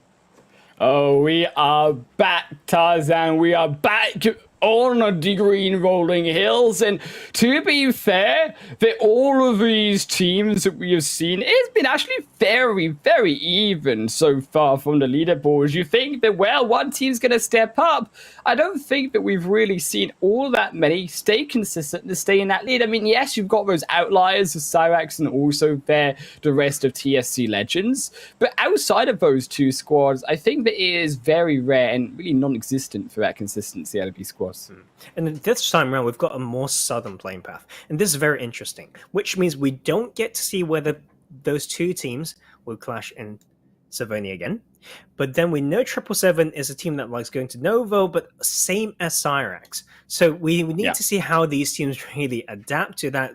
I don't think they will fight. I feel like they may avoid each other, but there's only so many places that you can go. So this is a very good first 2 Erangel games that we had from this day 1 out of 4 of the PMCO UK finals to really give each other the data and the details and the research, and that will be where you need to hold it. You can see this time around, like Spill are heading towards closer to military base, and same for Syrax. So that would be the adaptation. And 777 just takes Novo, and then the other takes military, but not going to be easy. And we have a very similar phase 1 circle like the one in game 1. I'm really actually glad here that you see the adaptation from Spill not only going to be from the West Sovnovka side, or I should not say it's 777 West Sovnovka side. They were outside of any compound and they had a really slow start. I'm glad they changed that here. And unfortunately, a car tries to get inside that car itself, but there is nowhere to run. And I think they maybe would have been better off just trying to take that vehicle, because instead it's caught in the garage and will just be the first out of this game. Born for victory. I mean, you literally don't see any of the other yellow highlights of those players on your map. You know what? It's pretty simple in a way. I know it sounds like no. You know what? Like, they might be very good in this. Do you believe that you can fly? Let's see whether they can make it through. It looks good so far. Go, son, because my teammate didn't make it through. Okay, I'm going to go back to that earlier point. Yeah. Okay, there were many cars along that road, right? Like, you didn't have to go for the garage, and you saw those like parachutes. You don't have to land alongside 3 enemy parachutes. Go for a further car and make sure that you can drive away. And at least they've done one thing well, right? Like, that is, I can't do that. That was beautiful gliding I've ever seen in so far in pro play. Like, best way to cross a bridge as well. Like, now we know there's something else. Someone parked that right there so that we can see it repeat if we ever have a cross. But to be fair, we won't have that bridge play because that phase 1 does go to the southeastern side. And right now, I think this is where it gets a bit interesting, because example UK, this is where they drop every time. This is where they ended their group stage, where they got a big game and they came back in. Like, they were so far that we didn't think they were in that bubble, but now they are in the finals. So, but early game is a complete different story, and Conqueror to be in here, that's extremely interesting. I thought they're a Rozok team, and now to be stuck in here may be very interesting. It's about the battle of the supports. Let's see where the other 2 players can come in to maybe save them. Right. I mean, where is the rest of these Conqueror members? Again, only 2, but nowhere near on that mini-map feed. So actually, as a result, Conqueror, you really do concern yourself about, can they really take this fight? The play right now for Conqueror is to delay, because you can see Ahsoka is entering in, but they're not got a vision. And Ahsoka goes straight on by. I think did spot their Icy, so has got around, but still gets knocked either way. Naka finds it. Now Danoka gonna drop. Ari left in a 1v3. There's nowhere to go. They will fall as well. And instantaneously to only a solo player. I think very poorly played from Conqueror. What is going on? Like, it's so weird. I feel like Hisoka has just basically grieved his team. Yes, you can come in with the support, but you need to know what's the vehicle sound rendering range. You can't go so close, and if you want to go to the other side, don't go through them. But it would be the same for the side of Danoka and Ari. Like, yes, they sprayed down your teammate from behind cover. Don't There's go no out. way to properly challenge that. But you know what? It could be some miscoms. We don't exactly know why. But to come in with someone, the rest of the team, the last player to be, just extremely far away is just extremely weird. I saw extremely too much, but it's exactly how I feel. It's so the emphasis, unlike, man. Yes, it's so unlike how they played. They were a team. Okay, some stats, guys. They got 15 points in day 1 of group stage, 39 in the second one, 75 in the last day. That is the record for this PMCO when it comes to amount of points in a single day. And they still come in. No, that is not. I'm sorry. It should be 79. Oh, it's high, though. It's high. Now, let me just quickly go back. Just very quickly. No, that is the highest. That is literally the highest across. And they still come in today to choke some of these plays. And, that is why it's just so hard to root for a team, because you don't want to root for a team that can just be really good sometime and be so shaky in the other way and die in some ways that makes you feel borderline ashamed, like if you know them. And that is a bit harsh, but you get what I mean, right? Like, we've got so many of these like coming through like from time to time, so we gotta buckle up as a region.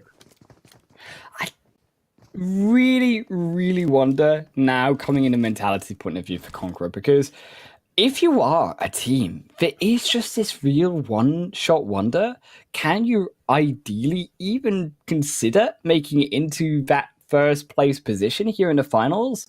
As we said, consistency has to be the name of the game, with a capital K, not a C at the start of that word, because if you can't keep it and you can't have that, like Conqueror falling down here so early, they've not had good games previously. Yes, they sort of had a decent showing the first time around in that first opening match. Maybe a little bit nervous from everyone else around them too. I just think that it's definitely starting to show that consistency when you need to come from one game into the next. They start to really struggle on the fundamentals of how to take team fights. Yeah, and I think this is also weird. Like, for sort of Spill to take this position, it's supposed to be a split, right? Close to the bridge is so split and got cars that you can be outpacing other teams to reach that bridge. So for Syrax to head towards military base and come in and spot you looting and spray you down from the long range, that is just an issue when it comes to phase 1 efficiency. I love talking about it. I think people just underestimate how important to delegate certain buildings for certain players to loot, and then know exactly the route to do that, right? And now this is Safe trying to take these kills, but after all, we always need to ask, where's the support? Whoever you're facing, you always almost need to think, where's the overwatch? Where is the support? If they can't do that properly, there is where we set the line for smart aggression. Fortunately, Spill, they have been left to their lonesome, albeit Royman. However, the rest are getting back into the fight, and I think that this is also a slightly broken Syrax, in fairness, when they also have a solo player. So it's down to the aggression as well, but unfortunately the problem of trying to get that aggression for Spill is Cable and Hype, they are on the right side of that hill, so they can find those crucial knocks when are required. Uncle and Triple, though, Also going to trade one in the kill feed, 1 for 1 exactly. That nade! Holy hey! That's going to be a beautiful one through from side. Spill now down to 2. This is a type of opening that you wanted to see. This is a type of engagement now here that Syrax can punish it. Take Lucreta away. Prince now should be freed up a little bit more to move, as Royman is the only one remaining. But as we said, phase 1, you don't want to be tanking all this much, however, because you don't have the big side of loot in phase. And unfortunately, Royman, you won't have to worry about loot because he's dead. Now Spill down to 2. It's the small things. Save, make sure that he pushed in on the side that forced the other player out of cover so the Overwatch can put some work in. That is what we want to see, and they can almost chase this down, but I think a spray would be enough because there's still some rotations to move, and that will be Syrax taking that momentum and bringing it over here. So we've got that mainland phase 2 right now. So that is going to be, could have a bit of a rematch in certain compounds. I think that's why what reviews are so important. When you're given a circle like that in phase 2, that really shows what compounds teams like. And trust me, after like training some teams or whatnot, like people sometimes literally just say, do we take that compound again, same split? Like people would just go with something like that. Like you see some like team speak videos of like PMPL level teams, that's all they say. So the practice comes in like for those as well. So that's why research is so important. So before I hand it over to you, I've got a small piece of data that we can use. Yeah, like last finals, we've got RESQ winning PMCO spring split. In those 16 games, they've got 178 points. So I'd say 11 points per game would be where the line is set. But to be fair, if they got 10, they would have won that as well, because second place was 154. But then we will set that bar. So we're looking for at least 10-point averages. Do you know that meme, Tarzan, where you have like the different levels of mental wow factor? That is like what we need, but except we need your face like on the mind exploding into the atoms. That's what we need, Tarzan, for you when we analyze PUBG. It's like the boom. We can make a meme. We can make a GIF. I think that would be fun. I mean, I've got it. Meme Tarzan.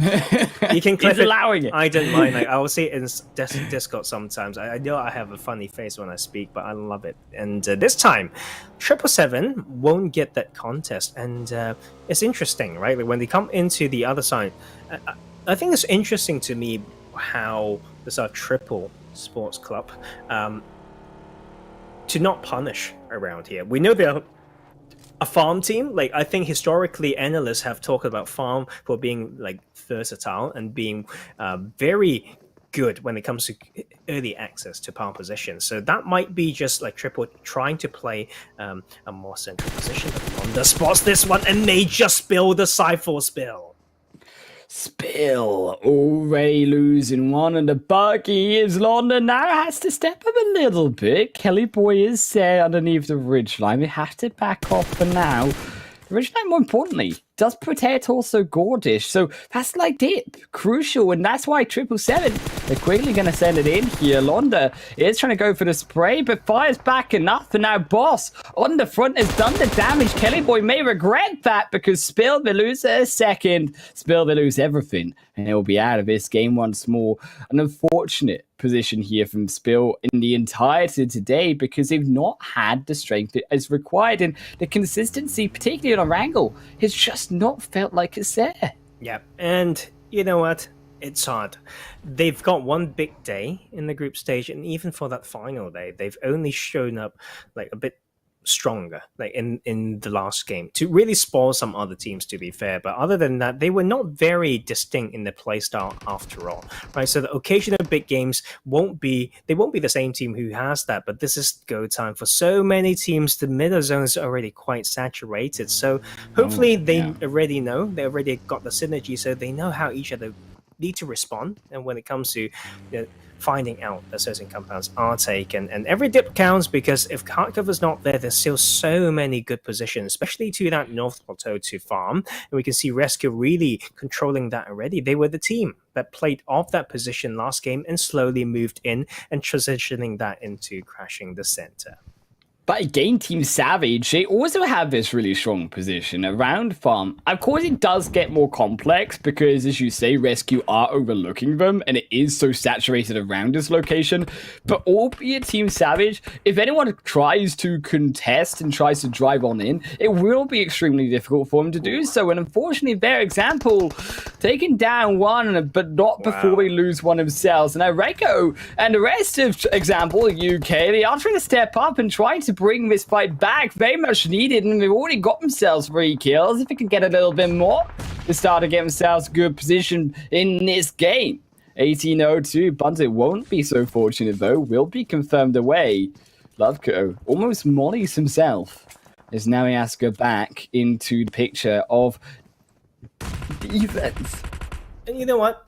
That was I'm beautiful. choking. Tarzan, save me. Well, you know what? 1802 might be the one choking on this one. I'm saving you, be fine. But you know who's not saving them? Example team. We talked about how scouting, baiting, and opening can happen at the same time. I feel like they might have done something similar, and they just came in so quick as well. But you can see there's a time for this position. There's a time for this play, and they got punished because where they came from, that position is now taken, and it will just turn into stalemate. So that is the things that you have to lay out there. We need to do this quick would be the phrase, and would just go for it. Like find some ways, time the utilities, and go for something. Like you don't even need. But Reiko, excuse me, and that is man. I thought I didn't need to say that word anymore, but you know these teams continue to surprise me sometimes.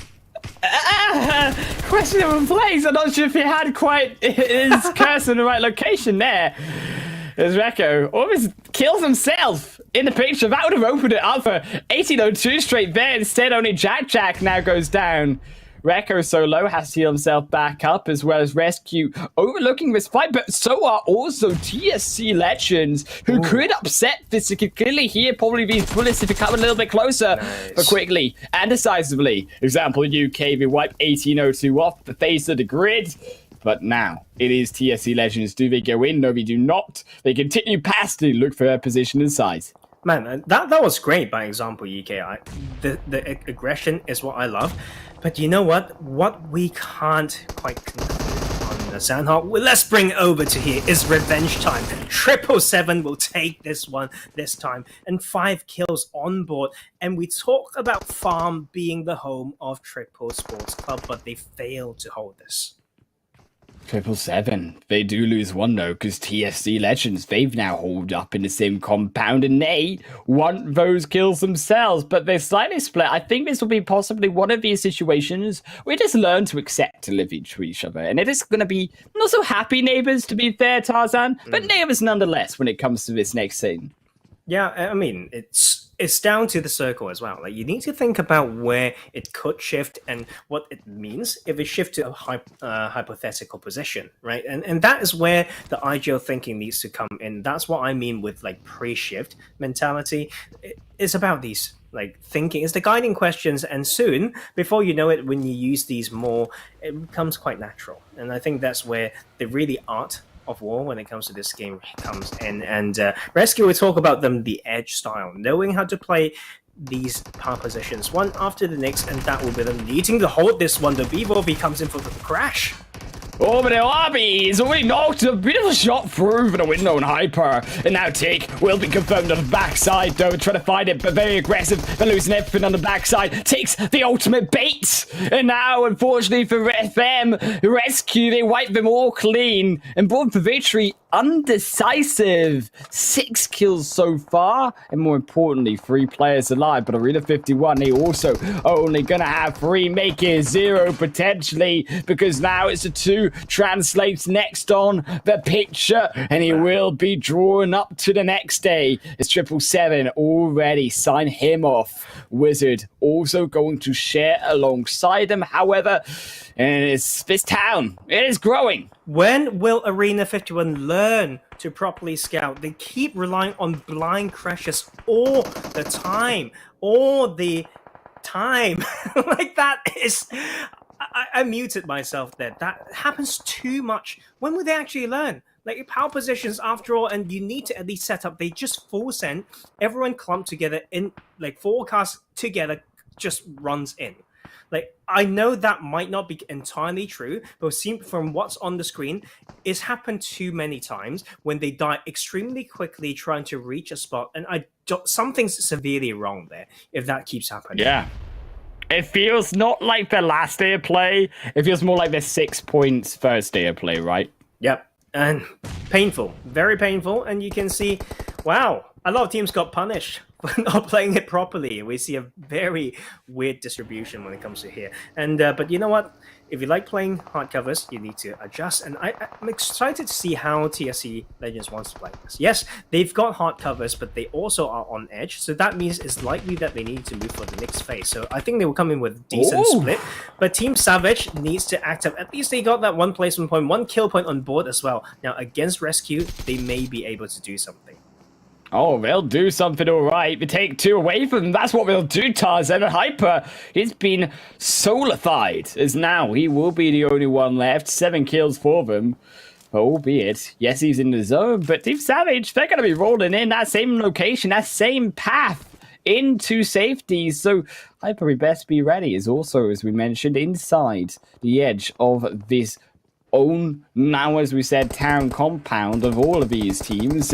Wizard, they do have the best opportunity. They have the angles of all of those squads rotating in. Wizard, yes, 777, not so much when it comes to information. It has to start putting those smokes down. We have to start continuing to push. You can see them doing just that. His boss on the flank, trying to be sneaky, but Joker, I think, has found him just a little bit too wide and won't be able to get the right angle through that window to assassinate. As now the vehicle steps up. TSC takes down Dragon from Wizard as RESQ fall. This might be the downfall of Wizard from TSC Legends from the opposite end. And now 777 Esports. They might have had some opening. They might have had some form of opportunity. Golden, now also Joker, left inside the building themselves. You could see again split decisions costing them. But again, split decisions for 777 costing them too. The solo falls, but at least now they're grabbing Golden and they go upstairs to finish it off. UV spies a final player, and it will take a final player. Wizard Esports down. Man, that is 777 Esports making it extremely clean, I have to say. They spoke up when there's still enough time, and so that they won't get long-range sprayed or mid-range sprayed by TSC Legends, and they rotate around the side of Wizard and make sure that they clears what in front of them, buy time with those soft covers, and then clear the buildings. You know, with that patience. They didn't just charge straight through. That was what we want to see. It's also a way to keep the vehicles alive as well. If they went for more blunt crash, I believe TSC would have just sprayed down all the vehicles from the side. So they are doing extremely well when it comes to that. Yes, I think it can be cleaner, but I think we're getting too far. Like, after all, they've got those 12 kills and they are back, baby. Oh, 777. I wanted to see it. KurdVictory. They ain't going to be seeing that in their minds. Their eyes shot out from in front. They will also now drop. And unfortunately, down to our final 6 now. TSC Legends. How do they get out? How do 777 Esports so get out? Yes, they are high on kills. TSC Legends, not so much. But they still also have to worry about that position because it went all the way to the west. And now in the west, example UK, they are the ones with their 4 walls. They are the ones calling home. And they are really here the deciders. They are the executioner when it comes to the chopping block of everyone around. And you can see there's some mistakes though. They were all in those hardcover and did not push out to make sure they can do the gatekeeping even better. So they gave away some spots, but that will be Gaijin finally on screen. TSC Vitoni won't be able to make further. Gaijin holds strong with the numbers advantage. Gaijin's moving up from the farm. TSC, I think they got a little bit desperate. It felt a little bit dicey, that rotation in. I think they could have played it slower. They, of course, only have now the blue zone entering in. Slow and patient might have cost them an extra position here. Might have been an extra series of points because Team Savage, Yumi, has now also been dragged down to themselves. And Gaijin also need to find still some position inside. Syrax as well, because, of course, it is now only one. Finally, 2 as 777 enter in. Teams inside the zone, 3 of them aren't. Tricky one. Like, I mean, the Team Savage seems like if they can't get an easy access to power positions, they would just play a very passive edge style that has give them very low chance to fight back. And that is the problem with this squad. I think like just through tournaments, there's some, of course, like legitimate reasons as to why they didn't do well in PMNC and that they are not really always hyped out for. I think it's exactly this like versatility that we want to talk about. But after all, we've got a very good handful of teams in here. We've got some backgrounds. We've got those big games in the pocket, like through the tournament from previous tournaments or even like previous years of competitive PUBG. So this finals is going to be very spicy. I want to see a lot of good stuff and a lot of high IQ plays. However, do Gaijin have what it takes to step up from that previous game on Miramar? Now they grab some points, we said, in their belt. Can they equip even more? Syrax also stepping inside that zone. We are coming further and closer together. They're looking for the knock. So is Prince looking for the nade though? Is it will go wide? Shonu stepping up as well. First game for them, by the way, here inside this finals, of course, subbing in, trying to find some different form of play, going for the solo though. They know they're there, and I feel that also the main portion, 3 of those members, they're trying to play in the backside, and as a result, Shonu just goes down. And Syrax, Prince even using that extra elevation, grabs exactly the position, and that's type of micro play inside the fights that you're looking for. You know what? That is Gaijin Seraphim not making the split well for them. They could use their relative, rich, just relative high, very small bit of elevation to basically punish Syrax, but they just smoked and really showed where their own positions, and then smoked in an area where you don't really feel much pressure, and that actually gave many teams the opening and the time to go through. Saren won't be able to make it further either. 777 got a huge rotation to make, and that is just really hard for this team. But the zone does go towards them though, so there is some silver lining to this difficult match, albeit it is slim. Example UK now is time if ever to really step up, however, as 777 also stepping up to 12 kills, Syrax now up to 8, Example up to 10. But who takes these mega points also in placements? Because there are still 5 teams alive. We're only gonna see now what will be 6 placement points for the next team to drop. And you can see UV can't spot as well, actually just helping some other teams to get a few more points. I think it's just a more deserved point when it comes to these like 4 squads fighting their way through. But when it comes to that macro, I do believe that Gaijin Seraphim have been wasting some utilities and not playing the best out of the position. Still, however, Lord now steps up. They look for those shots, but they wait. And again, because they wait, they fall. The captain of Gaijin now down 2, and Gaijin to spray in onto them. Can't push any closer. I just again wonder why Gaijin they're not stepping up, why they're not playing as a team. They're walking down, albeit as solos in this game once more. Almost coming into their death, they feel like they are chickens to the chopping block. Yeah, it's just a little bit painful to watch in a way. Like the very split synergy is definitely not quite there yet, and we're waiting to see. Like we see teams evolve through the game, through the tournaments, but that is not the case right now. Yet Syrax up to 12 points with a full squad. That might be the second big game that we can see. They do grab one though. Looks to almost grab a second. They dip back down. Hype barely survives. That nade is on point. And Sive executes Logan. Gaijin Seraphim, they will be 4th. Example have been dropped to a solo player. Still a solo here for 777 as well. As they too are wild all of their way forward. But can Syrax steal another game? Another big one at that. 14 points for them, and how Syrax managed 2 back-to-back mega games potentially is wonders to me. Boss steps up. The help of Naka secures Prince, and now to 2. 14 kills though still. their boss stepping up, Icy, surely. Between these two solos, they decide who takes that third, who takes that second position, goes for the Uzi, can spray down, but gets sprayed down upon. His boss will confirm Icy, but Naka is still there for support. Another spray on in, but boss only gives more sound cues.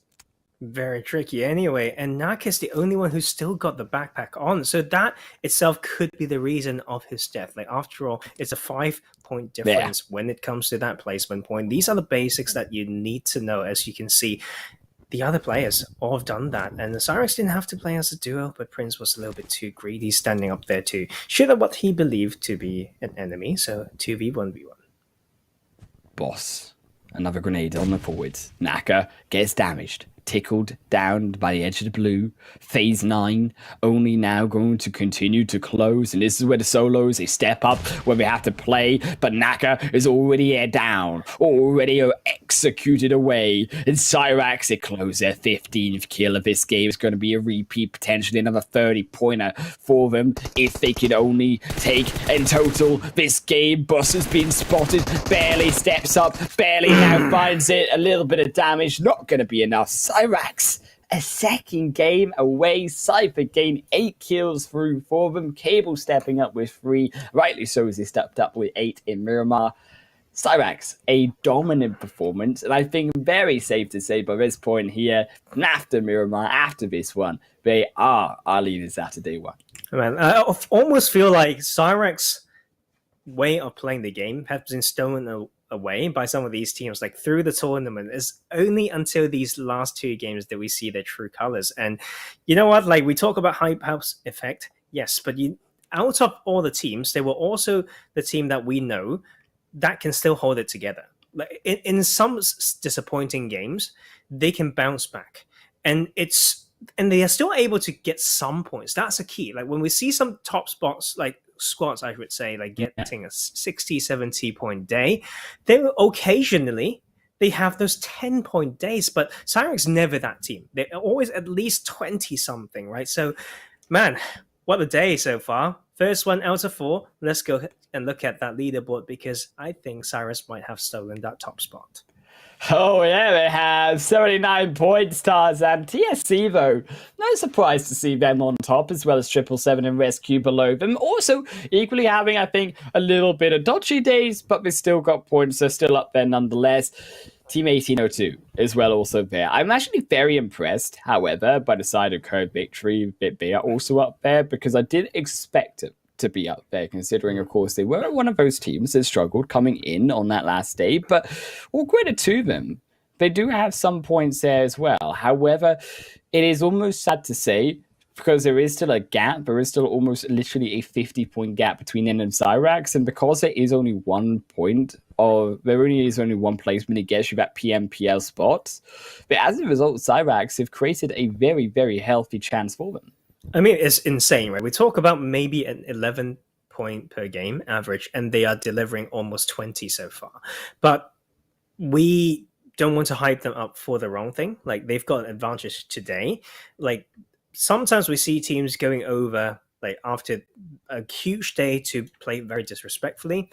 True. I don't think Syrax is one of those teams. I feel like they know that, like, just based off like personality or whatnot, they can just use that, like, to their advantage. So, well, like, we can no longer come in with a like clean sheet. Everything stacks up from now on, and one of these 16 teams will represent us in that PMPL. Pretty crazy to think about it. Though, of course, because to be fair, Tarzan, Syrax, they look pretty darn good, but also they have to stay consistent. That is the most important thing here coming through in these 4 days. Is that, yes, as you said, rightly so, they come through from the group stage, they come now into the finals, the biggest day win that we've seen so far in the PMCO UK. But they have to continue. They have to be able to fight all through the rest of this week if they want that chance. And there is 15 other teams also hungry for that chance as well. We've seen upsets, we've seen crazy days, and I'm expecting more. Stick with us. Same time, same place tomorrow. Of course, myself and Tarzan with you all week long.